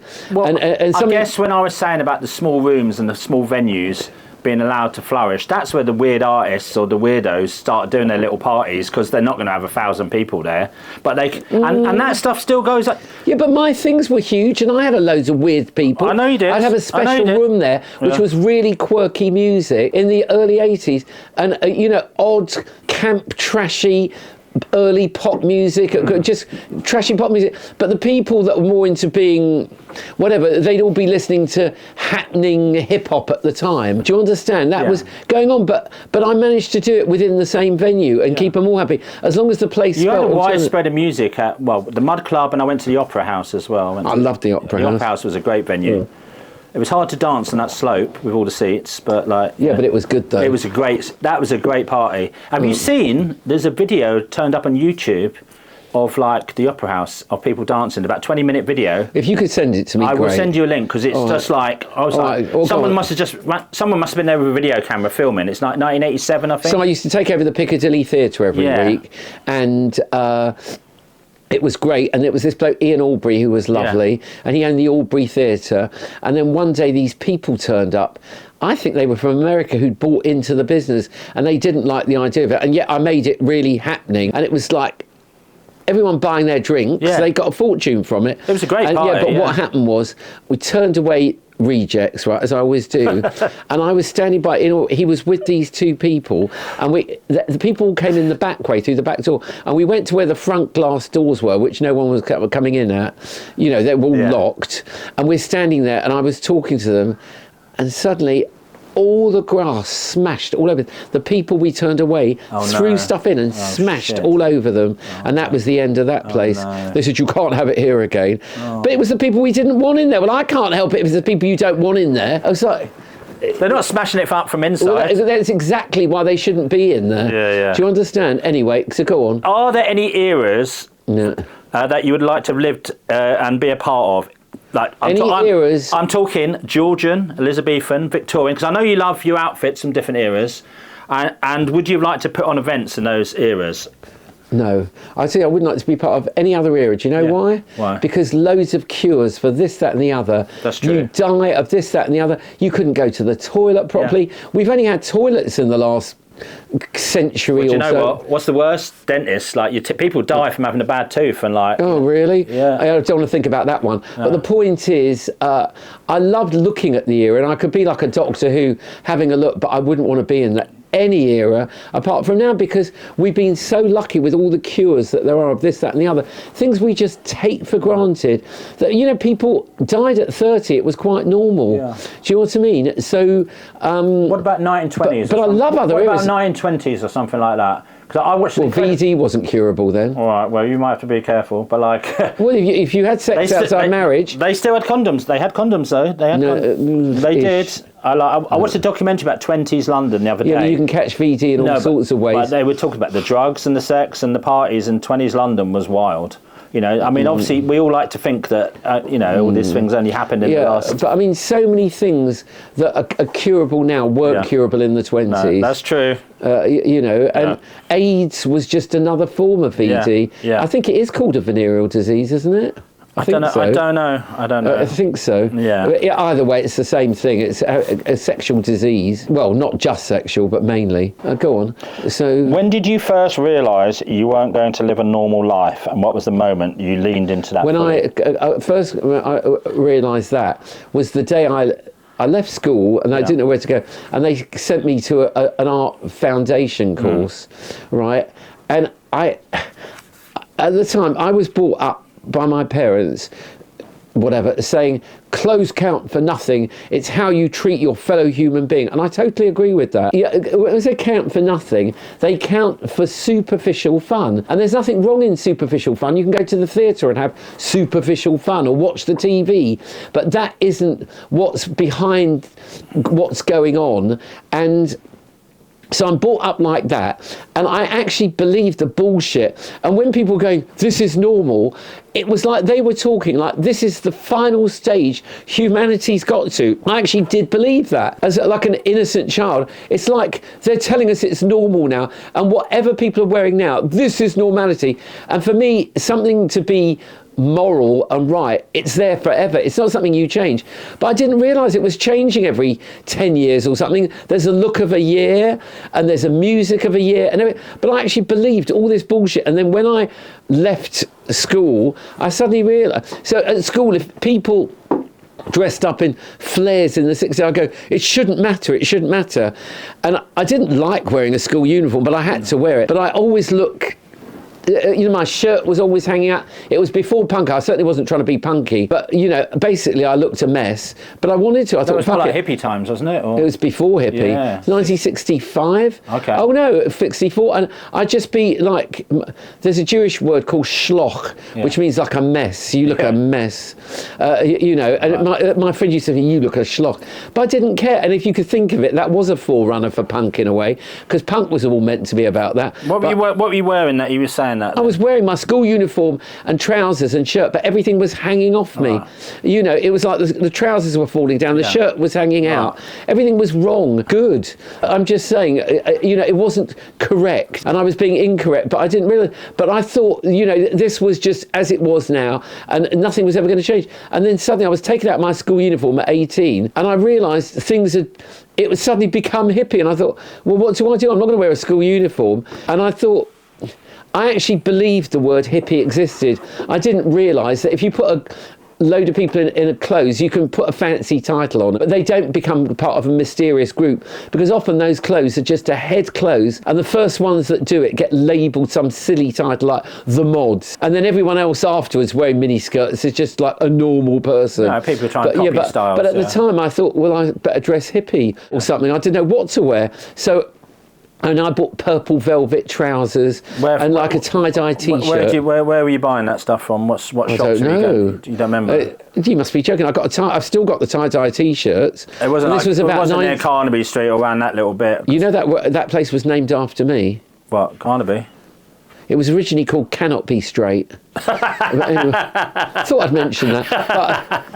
But the point was, it could have been around there. Carnaby Street was not that cool. Carnaby Street, before I was around, it stopped being cool by about the mid-60s. In the 50s, I think it was passable. But by the mid-60s... I think because there was a lot of the gay tailors around the back of Carnaby Street, a lot of the original mods used to go. Well, all I know is it moved to Kensington and Chelsea. Oh, really? The cool thing, Vivienne Westwood opened up in 1971 or 70 in World's End, and Bieber was in Kensington, whatever. And Granny Takes a Trip was down there as well? Was, I think, a few doors away. That was a few doors down from Vivienne, I think so. When did you first go to Vivienne's shop? Well, do you know what? That's the weird thing. My sister was the freak. When I say the freak, she was ahead. She was the freak. Oh yeah, I was normal. What? Oh, yeah, no, she was like the queen freak of Britain. Oh my but God. Of London, she certainly was. And wow. In 19, I did see there's a some Jewish photos. word called shidduch, right. which means, you know, somebody you make a partner, you know, like a sexual partner or something. It means that, like, oh yeah, I'll find you a shit. And she used to come back from Edinburgh University. This is about 1968, and it was high hippie time. Yeah. 67, about 67, and she'd come back in Arab wedding dresses down to the ground, and her hair was all frizzed out like this to here. It looked great. And my mother used to go, "You'll never find a shidduch like that. You'll be old and bitchy." But the joke was, she met her husband at art college, and she whatever. So well, she sounds amazing. Yeah. I'm sure she yeah, looks but incredible. by 1970, she was wearing all rock and roll dresses. 1970s, not 1974. Rock and roll dresses with bobby socks and the whole look. Like original 50s dresses. No one was doing it. I've got pictures. I took her all dressed. She dressed 1940s with hats, with veils. This is all 1970. And she took me in Vivienne Westwood shop in 1973. And I looked, and do you remember I said to you, when something's whatever, I get rarely in my life. I looked at, I was confused. Let It Rock. Yes. Or Too It was Fast Let to It Live. Rock. Or, yeah, it was Let It Rock was the first one, wasn't it? Yeah. Then it changed to Too Fast to Live. Well, that's another story. But I looked at it and I thought, I said to myself, not in a sneery or like contemptuous way, I said, do you think this is the next thing then? Yeah. Because there was stiletto shoes there. And remember, women were still wearing stilettos from the 60s. And there were stilettos there. There was mohair jumpers, which people weren't really wearing anymore. But there was there was teddy boy suits, you know, which I'd seen in the beginning of the 60s. But I love the old teddy boy this was suits. 10 years before. And I looked at it and I thought, whatever. And within a few months, but I didn't walk out of there sneering. I was like a bit like I hear a record that's going to be something really whatever. Yeah. I think something's really great. But that confusion hardly ever happens to me. So she was buying stuff in there, or?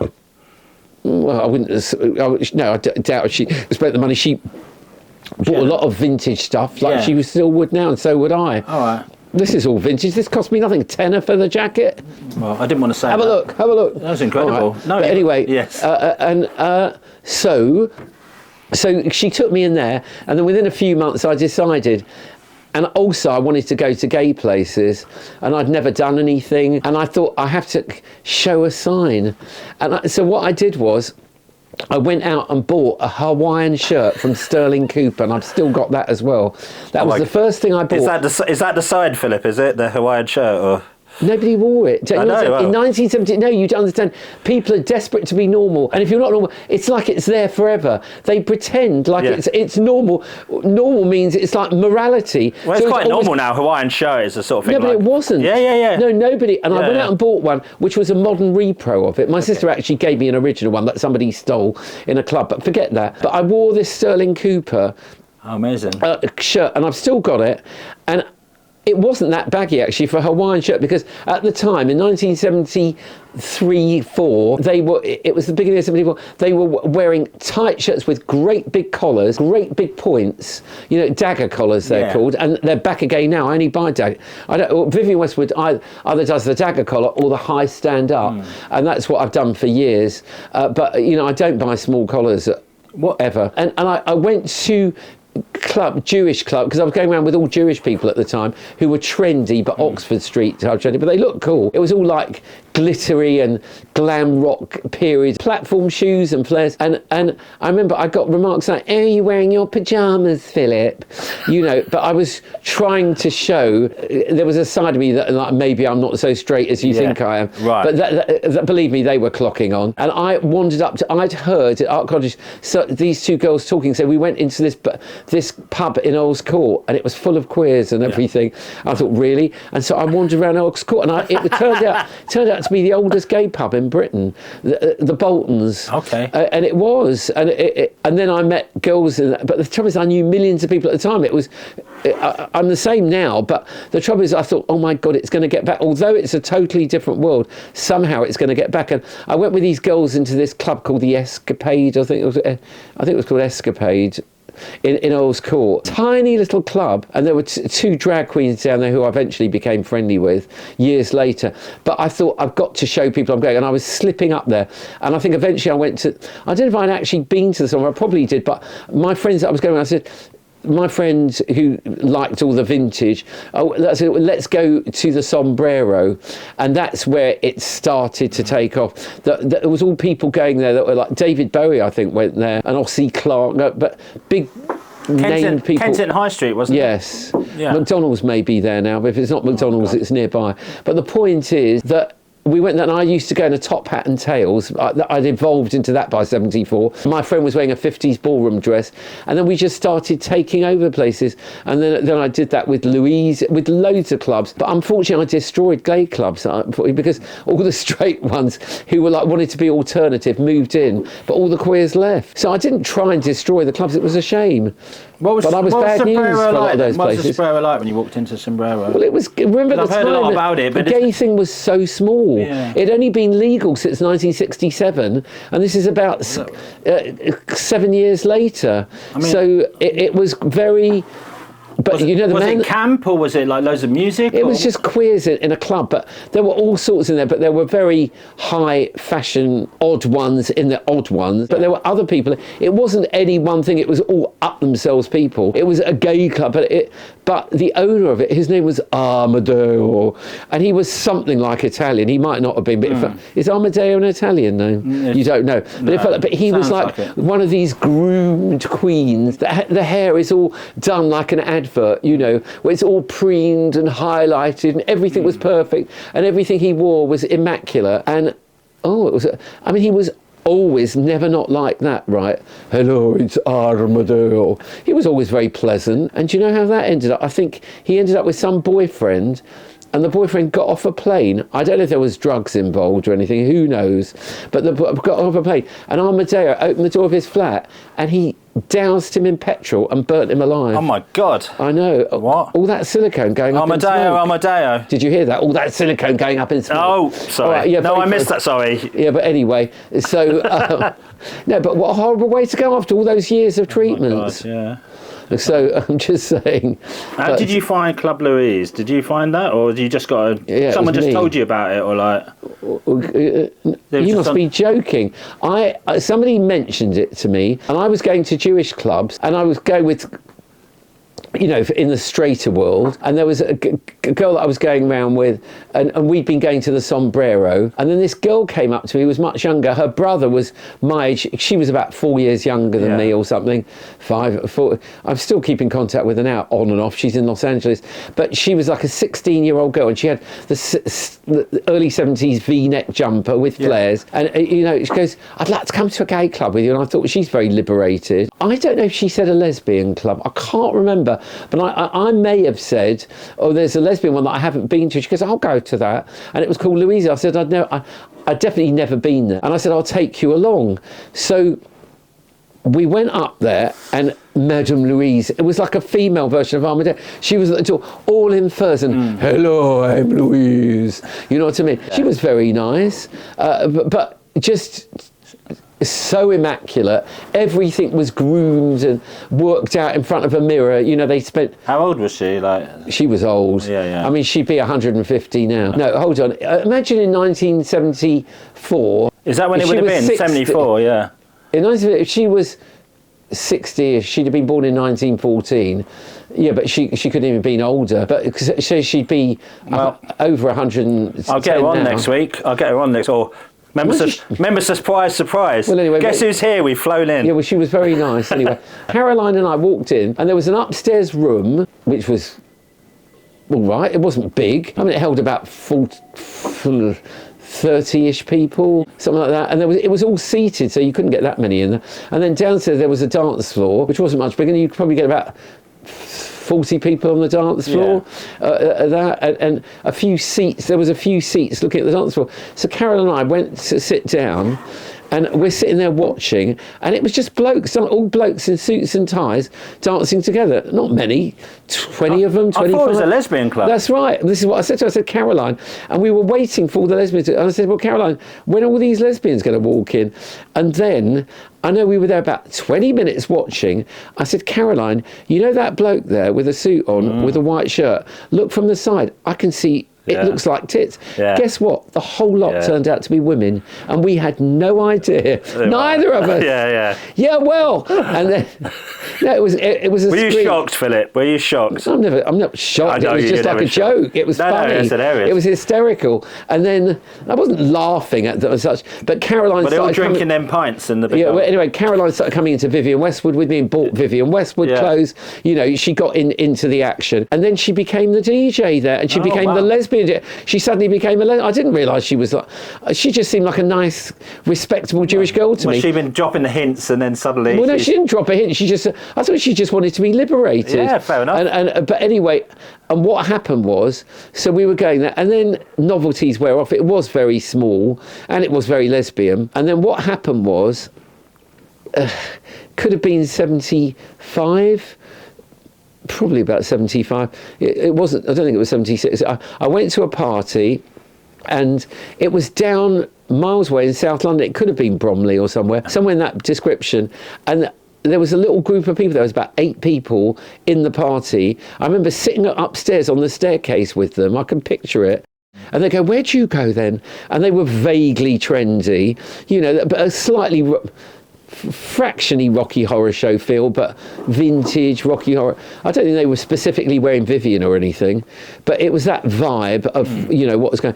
And I said, "Well, I go to Louise's," but I wasn't going that much. I was getting a bit bored with it. And then a few weeks later, and I spoke to them for ages, you know, at this party. Caroline rings, said, "Oh, you should come down. There's a group of people coming now who are like all trendy." And I went down, and it was them. And this lot became.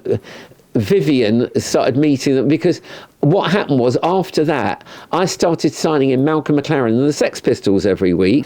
And then after that, Malcolm said, "Can you sign in his friend Bernie Rhodes, who run that band called The Clash?" So I used to sign him and The Clash in. But there was them, those 2 lots, and that lot, and that was it. It was only a small place. And that's how it sort of came into. And then Vivienne met them and started calling all of us the Bromley Contingent if we weren't in those 2 bands. So me, although I wasn't from Bromley, just the whole lot of us, because we all hung around together as a group. We started going around together, obviously, and we went everywhere together. One of them was Susie Sue, one was Billy Idol, and there were others, but they were just trendy, happening Kings Road people, and that's how it was. Yeah, but they probably couldn't afford like Vivienne's clothes at that point, could they? No, I think they did buy the odd thing. Did they, yeah. Do you know what I mean? Probably. Yeah. But I'm just saying, but it was a very, very small thing. So that's how that basically took off, you know what I mean? Which is of interest, I think. Can I just say, you were a friend of David Harrison, weren't you?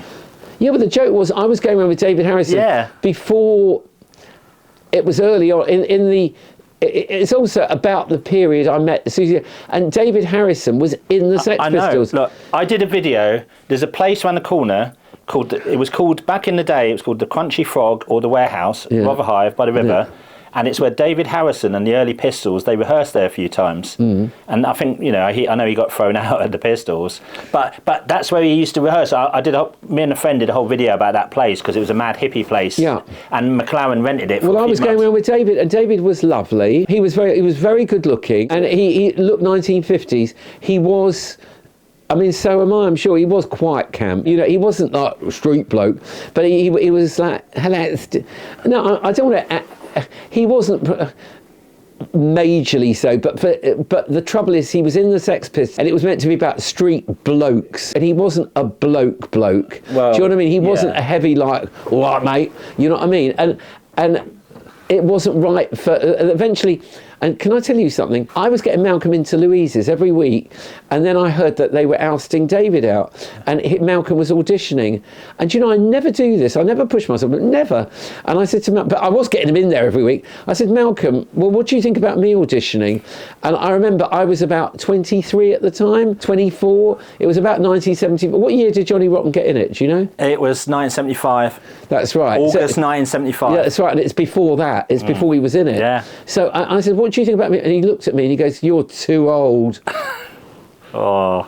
And but I was 24 in November 75.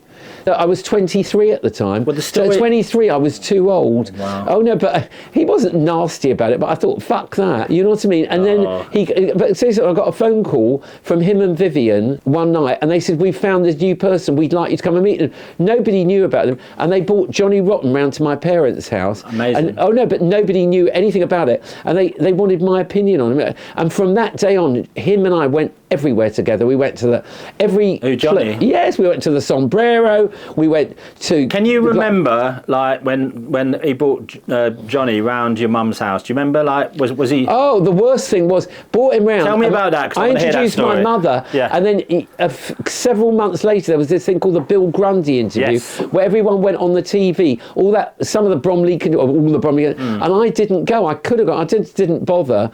But I know there was a lot of... Obviously, he lost his job because of that, because they were so outrageous. But the point was, my mother saw it. I came home, and my mother said, "I've just seen those people you brought round here. How dare you bring people like that round the house?" And I go, "Oh, well, I'm sorry. That's the way they are."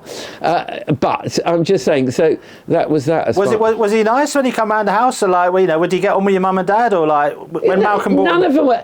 Listen, there's an act you put on. Johnny Rotten was not aggressive or rough. He was nothing like that. I've met John only briefly. I've chatted to him, and he was lovely. So no, he was what he was like. You know, but he wasn't. He kept up the facade. He wasn't like that at all. He was a King's Road trendy. It's as simple as that. All the people were people who hung around King's Road, who wanted to be trendy, and whatever. Well, he went to get some shoes, didn't he, that day? And that Malcolm said to him. What day? The day that he did the audition for the band, and that's what Malcolm said. Well, the story is that he went to buy a pair of shoes, and he went in there, and then Malcolm said, "Oh, we're looking for a singer. I'll give you them shoes if you do an audition, and we'll meet." They met Steve Jones and Paul Cook in the pub, the one in the corner. What was it called? The fucking hell, I can't remember the name. And I think Steve Jones, lied and immediately was taking the piss. And I think Steve Jones immediately got the hump. But anyway, they went back. I went around with them for ages until they got very famous. And then I didn't want to look like one of the crawlers that were hanging around. So we just lost contact. But Paul Cook, I still see from time. He's lovely. He's never changed. He was always nice, and he still is nice. Johnny Rotten, unfortunately, had a lot of crawlers around him, and it put him in a different world. And suddenly it was... whatever. And he went into like being really famous and superstar, which must be hard for anyone. With some people it affects. So the way he was similar to me, but as a person he was very nice. But but he was affected by them, and so he suddenly became distanced off. And I thought, fine, you want to be distanced off, goodbye. But you went round clubs, like you said, you went to Sombrero with him and stuff like that. We went everywhere. Everywhere I went, he went. Okay. We went everywhere together. Every day I was out, he was with me for ages. Okay, a year. Or something at least. Right. I don't know how long it was for. It was a long time. But but I remember I had to stay at his place once when he lived with his mum. Oh, in Finsbury Park. That's what I was going to say. I was going to say to you, was it Finsbury Park? It was. And you said Finsbury Park. Yes, the estate. So it was Finsbury Park. The estate. It was a council block. But the mother was lovely. I didn't get off with him or anything. It wasn't anything like that. We weren't attracted to each other, I'm sure. But he was the one who invented safety pins. That was his claim to fame. He definitely did that. He was the first person to... Well, do you know what? I've got some old Enemy melody makers from that era, 75, 76. And there's one, 75, Ian Dury, safety pin for his ear. All right. What, before Johnny Rotten? Yes. Oh. And I've heard, like, I'm not saying... the blockheads. Things happen at the same... Kilburn and the High Road. Yeah, exactly. But I know, and again... things happen at the same time. I'm not saying, who created anything first, but I know that Ian Dury was like, "Oh, you've stolen my act," to Johnny Rotten, because it's... You've stolen it? Oh.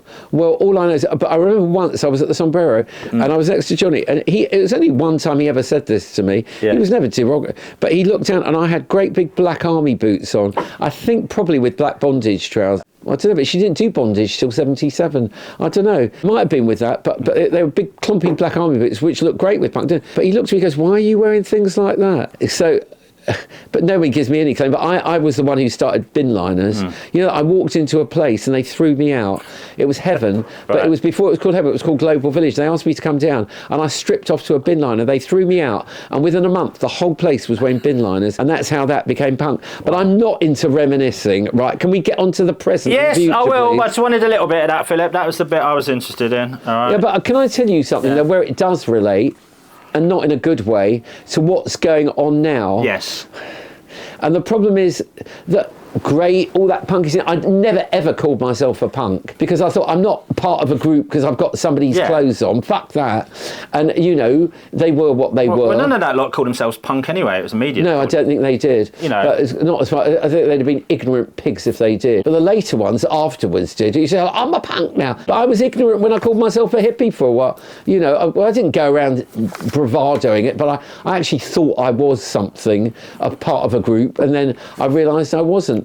But, so talking of not being part of a group of punk things... Did you go to any soul clubs? Because, like... Yes, I always go to everything. No, because there's some amazing... There was one called Crackers. Yes, exactly, yeah, on Wardour Street. Yeah, and I used to go there. It was the most fantastic dancers there. And they were nearly always black. Yeah, yeah. And it's the same Friday now. lunchtime. If you go to Heaven now, to the R&B night, because the best dances, you know, now... It's still R&B, I would have thought, that dancers, and you go there and it's mainly black people who know how to do them the best. They're so clued up. There's some great photos of soul boys and soul girls, 75, and they're all wearing Vivienne Westwood, but they were at soul clubs. Then, which means I knew every one of them. Anyone that wore it, I knew. It's interesting because a lot of people think it's just the punk thing, but a lot of the soul scene was into that similar sort of... No.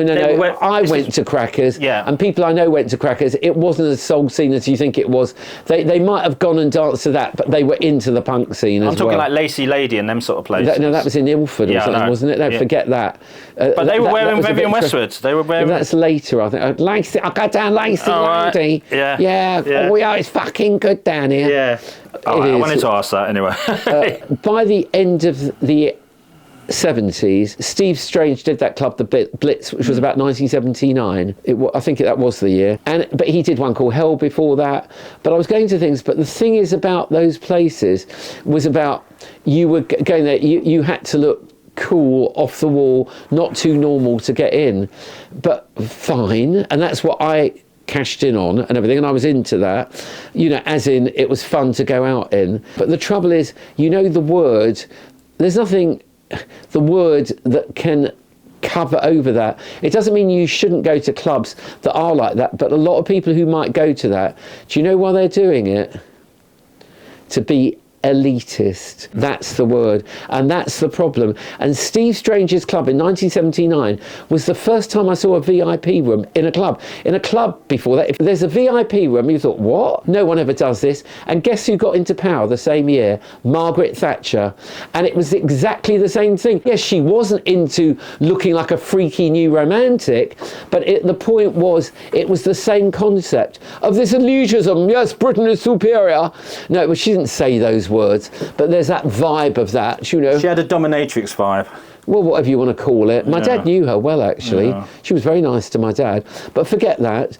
But I'm not, you know, I didn't vote right wing or anything. But the point is that there's this elitism that's never gone away. And that word elitism, you have to remember that even when people are in these more happening places, like places like Soho House and everything, they can still be there being elitist, talking to people at their table and ignoring other people, or the fact of being in that club because no one else can get in there. And they like that vibe of people, if you're not creative, you don't get in.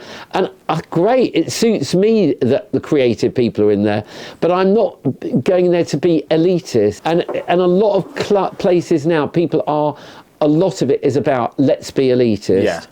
What made you want to start your own club nights? All right, when you did. What made me want to start? Because I cashed in because I once did a coach trip, and I got everyone all through the 70s. I got millions of people going to clubs. I never made any money, never. And then I did a coach trip, and I think about 30 people came, and everyone gave me money, and they ended up with a fraction profit. And I thought, oh, this isn't right. I shouldn't have any profit. A coach trip to where? I don't understand. I know we went to Canberra Sands. I don't know if it was there or Margate. I've forgotten. It was somewhere like that. But I know we all went, And then when I came back, there was a fraction of profit, a few pounds, nothing. And then unfortunately, that just went on me, and I thought, well, actually, and then you see Steve Strange making money, and I said, I would never do that, and I thought, well, would I? And eventually I did, and that's how it happened. Like you said, you always knew. But I was into it for genuine reasons. I was genuine. I went on for, all through the 70s, I found a place and took them over and got everyone to come there. Yeah. Never any money involved, ever. Yeah. You know what I mean? I'm just saying. Is there a night at the Mud Club or Bagley's that you still wake up laughing or shuddering about? No, nothing. No. Because I'm always looking around and nothing's ever good enough for me. So whatever I do, it's not good enough. I don't dwell on how marvellous things were. I think that club I did, the Opera House that you went to, visually looked amazing. It was incredible. It was a proper West End theatre, and they let me keep all the sets in, and we put dancers, ballet dancers in there, and it looked like it was a night of the theatre. No, I remember walking in there and you were in a fucking theatre, and it was mental. So that was incredible. Yeah, that was something I was very proud of. Yeah. Go on. You've seen countless would-be icons come and go. Can you spot a star in the room? And what are the telltales? Can I spot a star in the room? Yeah, you good at that? Yeah, but often when people are that, I'll tell you, one of my things is, I mean, everything is not necessarily 100. I'm generalising. But what I love doing. I mean, yeah, obviously I like to see superficial things, and something that looks really open. I think, oh my God, that looks amazing, but in a superficial way. And beyond that, I love people that are individual, but that doesn't make them nice people. They can be the most wicked people, but I find it really, I'm fascinated by people who've got lots of not one-track minds, that are thinking a million things at once and whatever. And I do befriend people like that. And the thing is, because they've that kind of mind, they can often end up becoming famous. And I don't befriend them, not all of them, but they can. So I meet a huge amount of those people on the way up. I guess I don't even necessarily mean they have to be famous. It's just that some people have a star quality. No, but they do end up being famous, and I don't think of it thinking you're going to be famous, not at all. But it just works that way because they've got an individual way of thinking. But I'm sure Hitler had an individual way of thinking. Well, he did. Do you know what I mean? He was a cunt, but I'm just saying that it doesn't necessarily mean a nice person, but it's just amazing. When I go to do's now, so many famous ones are saying hello to me, and I didn't know I knew them, but I've met them all on the way up. Anyway, I'm just saying. You've been called a king of clubs and a queen of clubs. Sorry. Yeah, go on. Oh, no, all right, king, whatever you want to call it. Well, and a style innovator. Oh, yeah, I got that award last year, didn't I? Did you? So do you know? Sorry, I didn't mean to sound so shocked. I got the Cultural Icon of Britain award. Oh no, I didn't know. And do you know who gave it to me? The lead in James Bond. It was a great big NSPCC dinner. She made a big speech about me, Naomi Harris, which was very nice of her. Nice. You can see it on the internet, I think. I look. And she gave a great big talk about me, and then I came on and I danced all around her and everything. Because I told you I can't stop dancing with music. Yeah. That's the joke. And yet I said music is not primary at clubs. But for me personally, I fucking love it. But then again, I love talking to people. I don't really want to go to a place where I'm just walking to music and I can't hear anything. Anyway, go on. All right. What do you want your real legacy in London's music and club culture to be? My real legacy.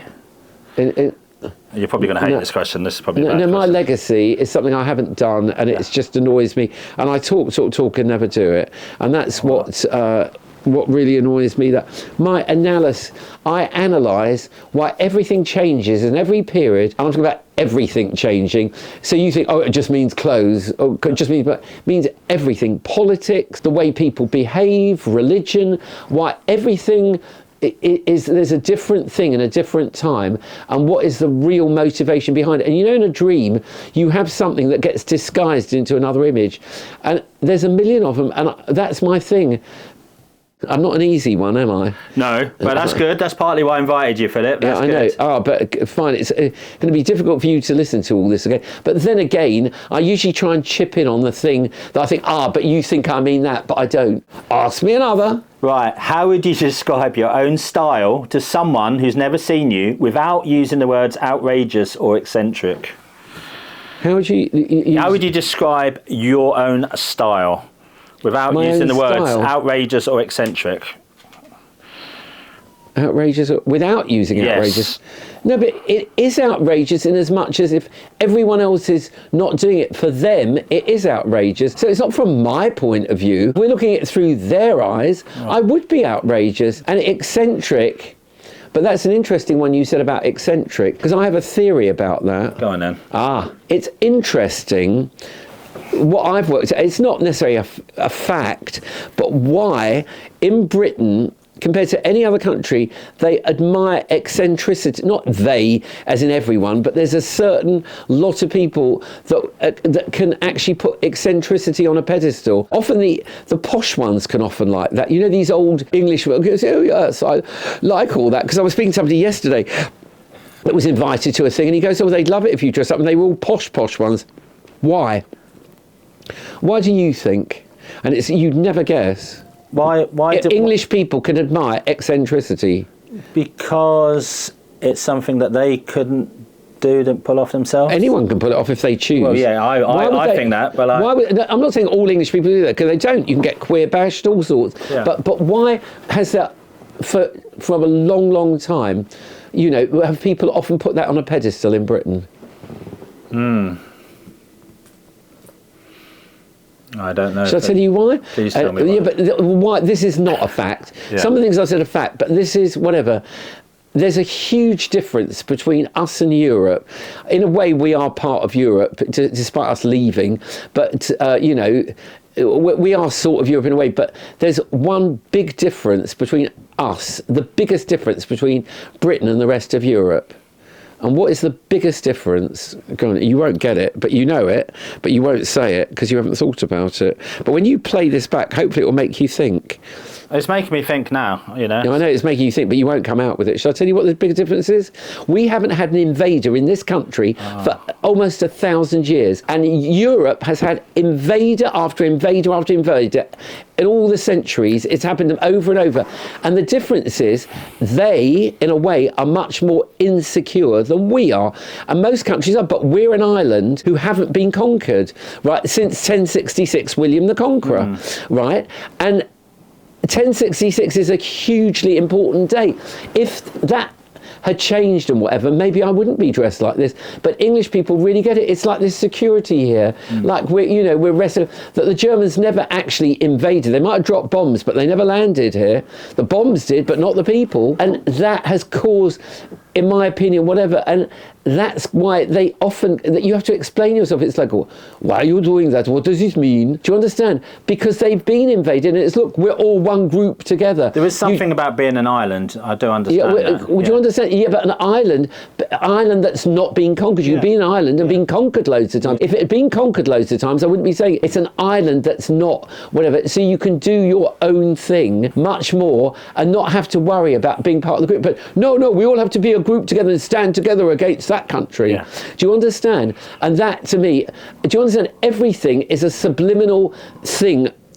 Well, not necessarily subliminal, but of what's actually going on that's translated into something else. That is my interest in life, is actually analysing everything that's been, gone, and here now, and what will be, and what is the... Well, this is what I was saying before. You've got a big interest in history. Well, history leading on to the future. Yes. Yeah, exactly. The present and the future. You need to be aware of what's happened in the past to what's going to happen in the future. Yeah, but sometimes things haven't happened in the past. Where do you read a lot? Do you watch a lot of films? Or? If I read things, I try and learn things. Well, what sort of stuff would you read? Just anything. Whatever pops into my head, I'll look it up immediately. Yeah.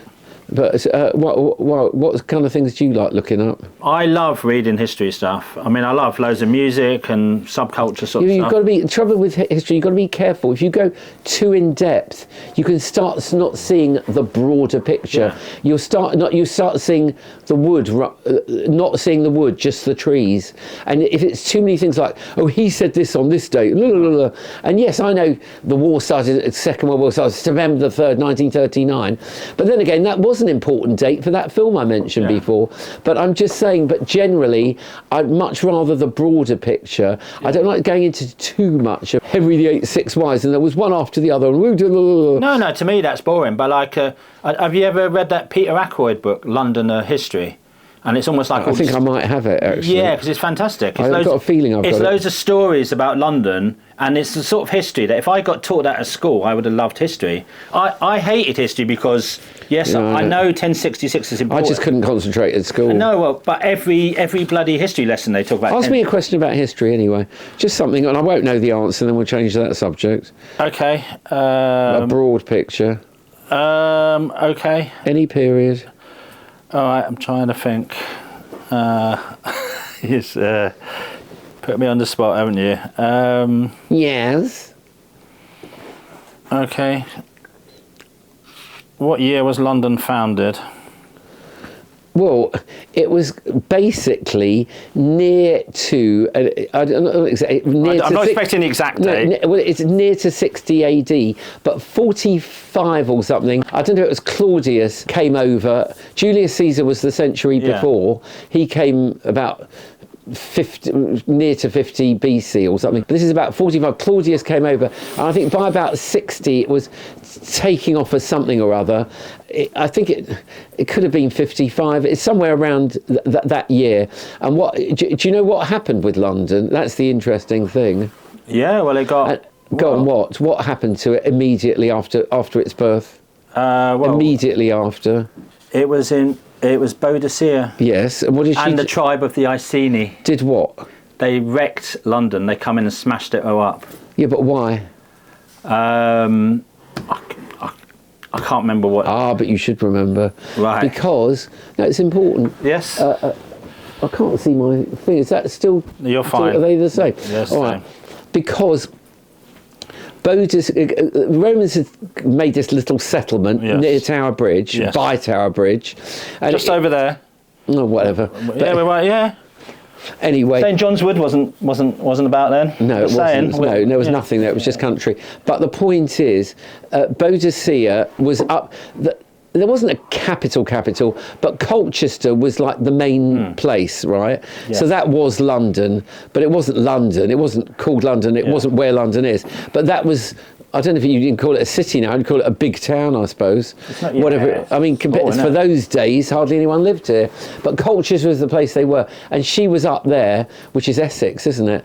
But the point was, the Romans were in London, and they came up to Colchester, and the husband welcomed them into the villa to make peace with them.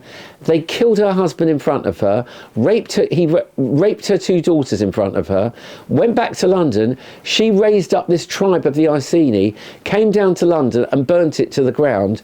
And I don't know if you know this, but you know when archaeologists dig down now, there's a certain lair they dig down to, and it's all ashes, and they call it Boadicea's lair. It's still there, this lair of ashes, where she burnt it to the ground. But the joke is, she's outside Parliament on a chariot with her two daughters, basically coming down to London, burning it down, which is quite punky, and yet there's Parliament there, which is the opposite of that. So it's a very punk emblem for Parliament, if you think of it that way. Wasn't the Jarman film like Jordan? I don't know, fuck that. But the point was, that do you know where she had a battle, and they say this is rubbish. It's in loads of books. Do you know where she may be buried, but she's probably not?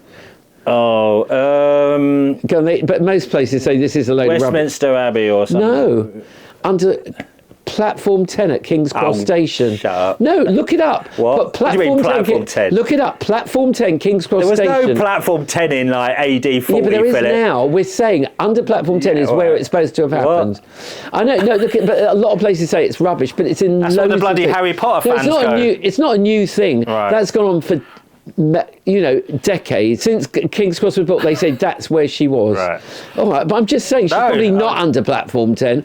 But no, but it's not one person's thing. It's in loads of things. I'd love to get get Time Team digging up Platform 10. See if we can I find. can assure you, I'm sure she didn't croak there. Yeah. But even so, it's an interesting point to know, though. She's a cool character. And then, by the way, you know when London grew, it grew up the Thames from Tower Bridge, and it started growing towards central London. It went on for about a mile, and then it kind of gradually came in. Obviously, it went back, and it went in this away from the Thames. So it went along the Thames for about a mile, then came inwards for about a mile, And what was the relevance of that? Because that's a square mile. That's right. That became the square mile. Do I get 10 points for that? You do get 10 points. That basically they ended up building a wall round it, and obviously it grew outside the wall. But that's why, and that, all those things with gate on the end means that was the end of London. So Aldgate, Billingsgate. Cripplegate. There's one called Cripplegate. Of course there is. Ludgate Circus. Ludgate, yeah. That means they're all the end of London. Where was Newgate Prison? Ludgate. It was Ludgate. You know, St Paul's Cathedral is there. Go down the slope, and that's where the gate was. Prison was right back by where that gate was. And that road leads directly to Marble Arch. Yeah. Do you know, it comes out as Oxford Street eventually. It leads into Holborn and this, that and the other. And eventually, every week, because they had no TV, they would hang criminals at Marble Arch. And they all came from Newgate Prison. So they came from Ludgate Circus to that. And do you know what? They used to have a drink in every pub on the way. So they said the person who was getting hung, they'd be absolutely pissed. Horrible. Well, you probably would want to be. You never drink, but you'd probably, if you knew you'd been hung, drink on that. If you knew you'd been hung, they say, and I've heard that there's some, because they used to have balconies that you could pay, all the rich people could pay to get a better view of the hanging. But someone said there's still evidence of some of the balconies that are on the edge of Marble Arch. See, that's where the Jewish thing is so different from it. 'Cause, you know, some people can pay to watch suffering. The Jewish thing is, you know, you watch to watch life, not death, and see people suffer. It doesn't matter if they deserve to die. I don't get pleasure out of seeing somebody suffer. You know, it's not my thing anyway. But just mentioning it. But can I tell you something? You know, when you see the signs in London, the city, it says City of London. You know, when you're in Westminster, the street signs say City of Westminster. Why? Because that was outside the old City of London. It was a different city. There was a City of Westminster. Yeah. No, it's one thing to be outside. It was the City of Westminster. Did you know that the old Queen Elizabeth, you know, II, when she, and Charles now, if they want to go into the city, do you know they have to have permission to go there because they're coming from the City of Westminster to the City of London? Did you know that? I didn't know that. No, they have to ask for permission. Right. So they can't even go out shopping if they choose. Yeah. Well, not that you're going to buy much in the city. There's not a lot around there, though, is it? What? In the city. But the interesting thing is that when it grew from where Tower Bridge was, all the ships were coming in there. Right, so there were ships bringing in their cargoes and all that, and people were trading from there and everything. And I don't know if you look at an HP sauce bottle, do you? But if you see it, you see the House of Parliament on it, and it says underneath it, the Palace of Westminster. Okay. And the reason is because that was the Palace of Westminster where the King was ruling at as well. Yeah. And the rulers were in Westminster, and the trading was where the ships were coming in, and things to a vast extent haven't changed. The city is known for trading and Westminster is known for government. So that's gone on for untold centuries, going right the way back. It is crazy. But back to when the Romans came, because it was trading then. All right, I just thought you should know that. No, thank you. But is that completely irrelevant to this whole thing? No, it's fantastic. No, I love a diversion, and that's what, we've had several. Partly, Yeah, well. I apologise for interrupting. Any other question? You've been drawing and designing invites and flyers for decades. What do these pieces capture that a camera never could? You've always done amazing invites for your parties. No, I just like to be one word which helps longevity, especially in music. You like Madonna, when she was having loads of hits. She hasn't had hits for a few years now. But you could say the same about, what's his face, Harry Styles now. Should I tell you the word that often is a major word in what they do? Unpredictable. And that goes for my invites. You look at people and they go, what? And you get confused. That's why I said, when I'm watching music, hearing music and getting confused, it's the same principle. It's like, what? I've got one of your Stonehenge flyers. The Mazel Tov. Congratulations. Thank you. Yeah, I know. But Vivienne Westwood copied that the next year. You know that, don't you? Wow. I did a pop-up of Stonehenge and I made it into a birthday party for some pop star. The next year, she used it as her logo for the thing. And it was a cut-out Stonehenge. It was exactly the same, but fine. Good luck to her. I mean, she did millions of her own ideas anyway, but that wasn't one of them. I know you love Viv. For I loved what she did. What she did was she was the best designer ever for me. What made her so good? Because she was so clued up. She did things years before other people. What's the most overrated club night or scene you've lived through, and why? I mean, there's things that are vulgar, that don't realise they're trying to be. So I go to I've been to places now, and there's certain places in London where you have to wear a jacket, and it's let's be rich together and aren't we exclusive. And I think, to me, that's overrated. I'm not saying there's nothing good there, but it's not my scene. No. So I wouldn't rate that, you know what I mean? And I'm just trying to think of the Emperor's New Clothes in Club World.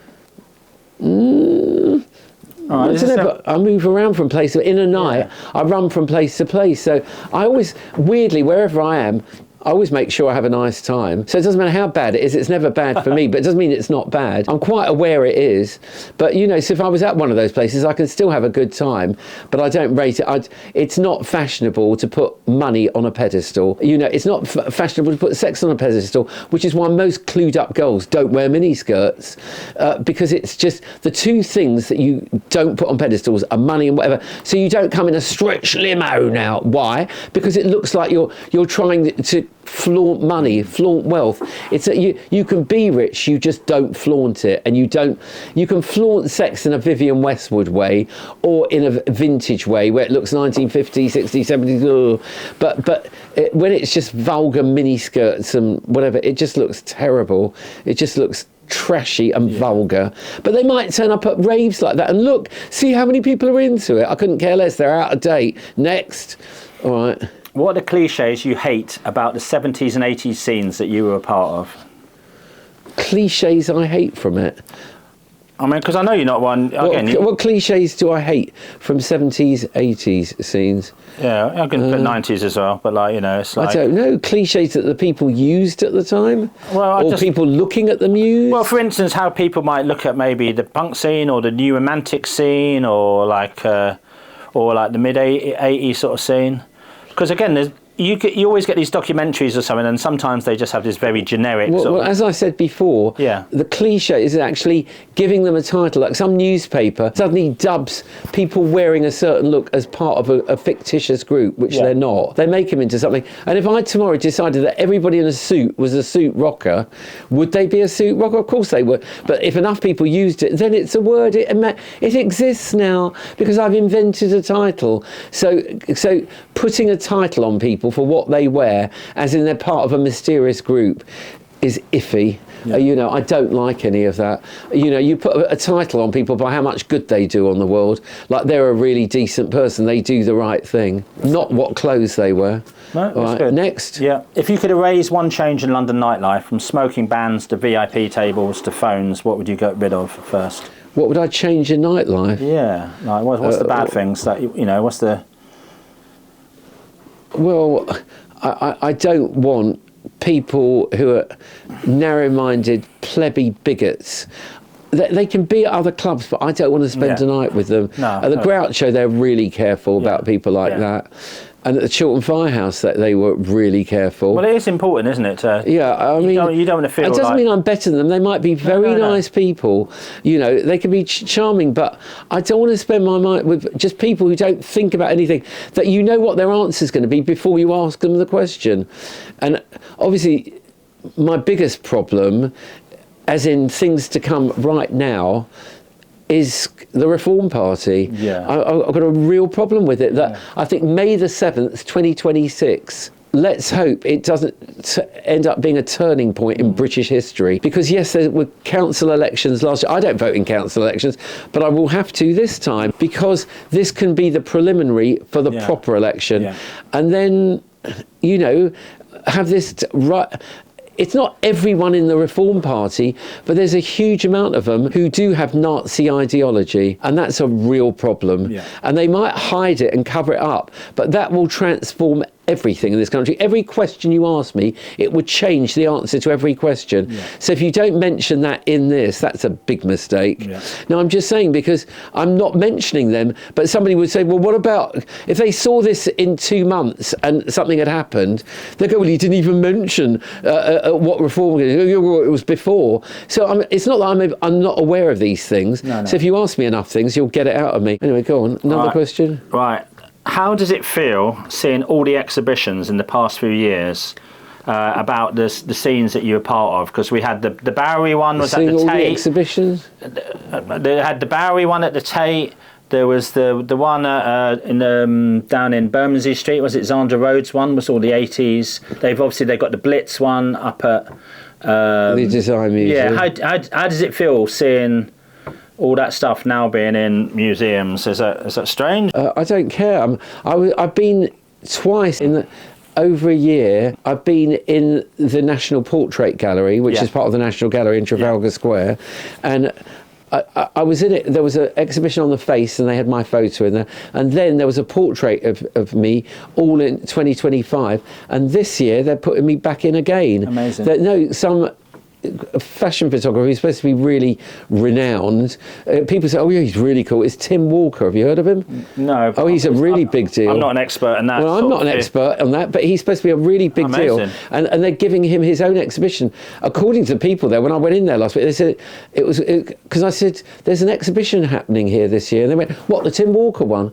And I didn't even say anything about it. They said, "Oh, it's the exhibition of the year." So anyway, and he got me in his studio and he's done me. So that's another compliment. Okay. So that's. And where does that get me? Oh, Noom for dressing up. Well, you know. Well, that's not exactly what we're talking about today, is it? Well, do you know what? I mean, like I said to you at the start, this is probably just tying up the end of speaking to you today, but I've wanted to speak to you for a long time, Philip. I know, but there's a million things I'm not saying. All right, so just keep asking me questions. Go on. Just see how much I can get in answers. Okay, you want me to keep going? Well, did you finish off the last question? That was my last question. All right, now go backwards. Go on. The ones you missed, quick. All right. All right, let's try and do them fast. All right. Is there a piece of visual work or a night you organised that you like to be remembered for that people don't talk about enough? Because I know you talked about you do up the insider spaces. Yeah. Kind of arty, you know. In I did a party once when I started Bagley's. I invited people. This is 1994, I think it was. I think it was 1994 to Saddam Hussein's bar mitzvah. Right. And I think we made an oil well in the middle. Wow. And but it was all a piss take of him. I think actually he didn't turn up, did he? He didn't come. Oh no! But the point was, I think we had big banners saying "Happy Bar Mitzvah, Saddam." I'm sure he would have loved that. Yeah. Well, Britain went on and killed him. It was before they bumped him off. But I mean, it was just taking the piss because he was an anti-Semitic pig. Yeah. Apart from everything else, I am proud of doing that. I think that's cool. That was a really good thing to do. But I think one room was oil wells, from what I remember. Right, that sounds like a health and safety nightmare, yeah. No, it wasn't proper oil, was it? It was looking like oil. I think so. And the other room was the big bar mitzvah cake. I think the second huge warehouse was a great big cake with all that happy bar mitzvah. All right, I'm really proud of that. I've gone next. Well, did you ever go nostalgia of mud? Of course I did. No, but what was that like? Because that seems like an amazingly mental... No, it wasn't that. Vivienne Westwood, yes, in round about 1982-3, I think she started it vaguely off Oxford Street by Selfridges in St Christopher's Place. She started it there, and it was, you know, the look she was doing, all Buffalo Girls and a lot of brown in it and everything. But I remember I changed the name. The club I was doing, I didn't call it the Mud Club till I think it was 83. I don't think it was 84. Or did I give it a name? So was it named after the New York one? I called it the Mud Club, but I took the name from her. See, people borrow from each other. And she called it Nostalgia of Mud. There was also a club called the Dirt Box. Yes. And I thought that was really popular. That was a warehouse thing. Yeah, I went. Phil Dirt Box. And there was also, in New York, a club called the Mud Club, but with a double D. Yes, yeah. And I put all three together, and I thought, I'm going to call this the Mud Club, and it worked. I thought you named it after the New York one. No. It was all three. Yeah. All three together. I thought that feels right, you know, for the general audience. Amazing. Go on. Did you have any relationship with Malcolm McLaren? Any thoughts of Malcolm McLaren? Yeah, I did. So what about Malcolm McLaren? No, I was just saying, like, obviously we talked a lot about Vivienne Westwood, but I don't know what your thoughts were on Malcolm, or did you have much dialogue with him, or like... Well, people said to me, and some people dispute this, that he got in on Vivienne Westwood's thing, and by the look of it, when he left her, he didn't really come out with anything new, and she constantly kept coming out with new things. So good luck to him. He might have come up with a couple of new ideas. Supposedly the punk thing emanated from him, but supposedly he took it from the New York Dolls in America. you know. So, but he was always very nice to me. We never, ever, ever argued. You know what I mean? With Vivienne, it was another story because she believed in these things, and it was all. It was like they were a fashion statement. So the things weren't fashion statements, but unfortunately in a fashion statement, it has this superficial value, which isn't the way she means it. But unfortunately, when you argue with people who think in a fashion way, they can't get into the depth thing about it. And when you point out something, they run away, they can't talk. So when I was in her shop, remember this was about 1977, and it was all about destroy punk, you know, destroy, everything was anarchy and all that, and no government.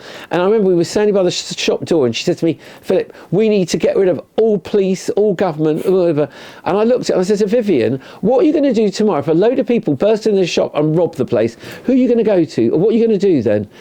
And she have to run away. So I didn't get involved in whatever, and there were certain truths in what she was saying about how ultimately, you know, if all the wealth is shared out in the world, which is not what she was saying, you know, it becomes this completely where nobody lives better than anyone else, well, to a point, that basically, you know, the only government is elected by everyone. It's just people get people to look after them because they've elected them in that respect, and it becomes much more whatever, but it isn't the way she meant it. Anyway, go on, next. Linda Ashby, were you friends with her? Or like? Yeah, we all went around together. Yeah, we were a group. She became part of that Bromley thing. We all went. Well, can you just tell me a little bit? Because she's one of them figures. Her name appeared. Is she dead now? I have no idea.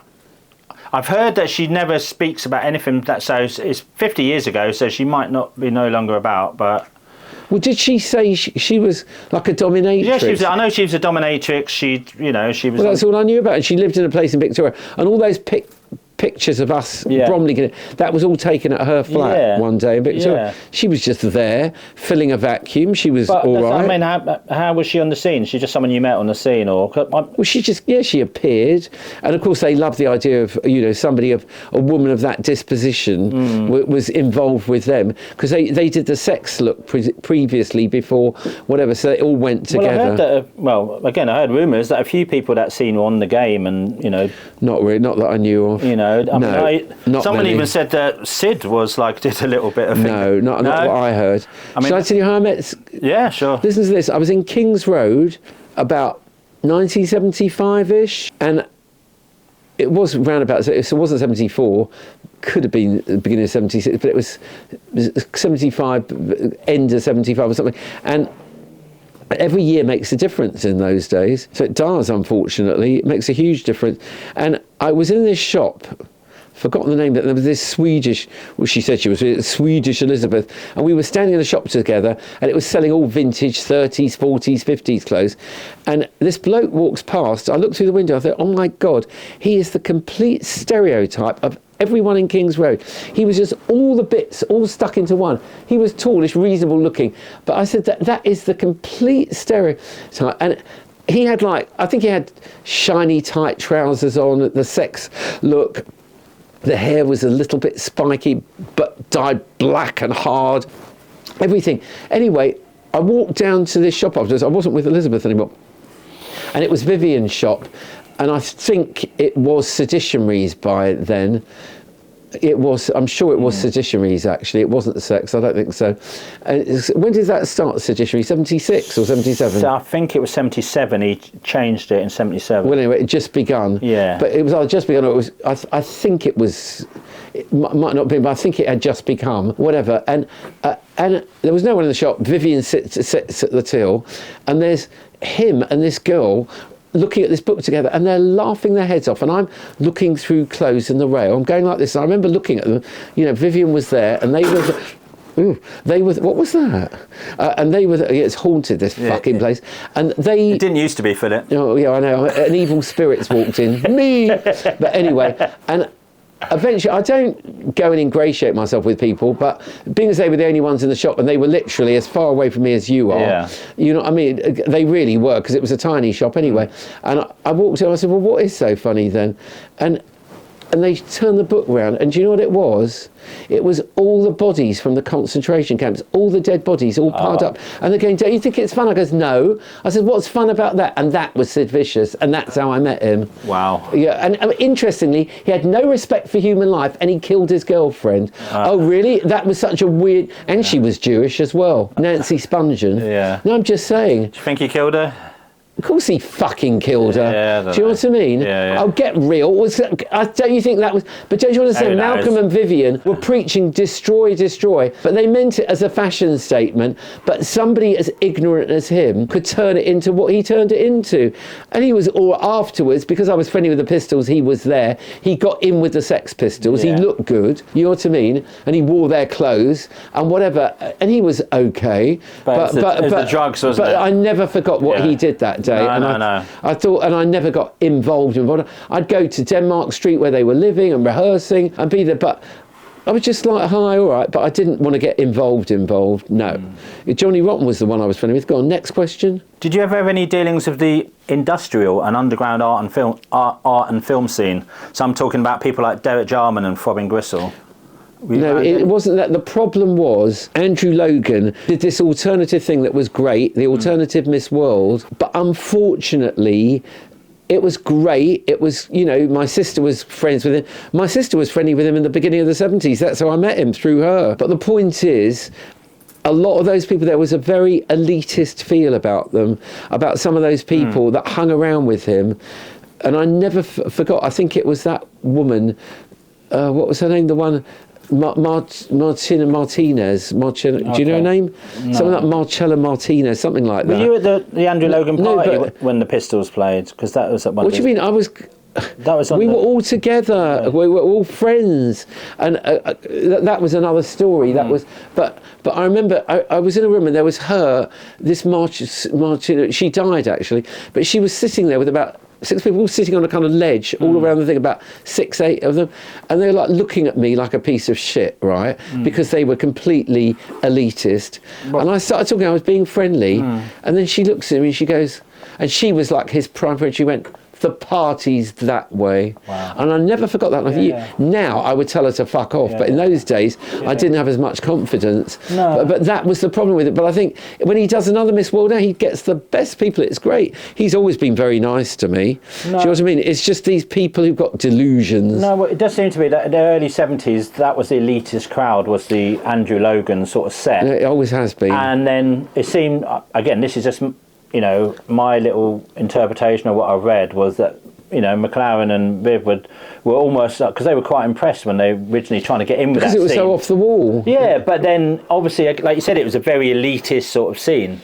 Yeah, but the thing is, it's not they were, just remember this, see, this is how you can misconstrue it. If you were writing this, you say Philip thinks it was all elitist. No, I don't. No. Loads of people there weren't, but there was a certain core of them, or certain lot that were, and I don't want to be in places with people like that who are looking down their nose at you. They can piss off. Yeah, fair enough. All right, next question.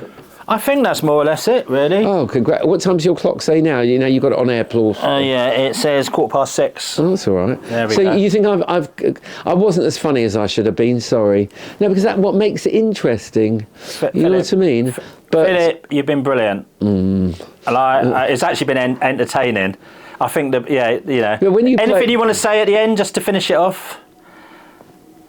Because I normally shake the person's hand at the moment, but I know you don't shake hands. Oh, fuck off. Fuck off. What do you want to do then? Fist bump? Well, you know why I don't shake hands. All right, yeah. Yeah, corporate. Yeah.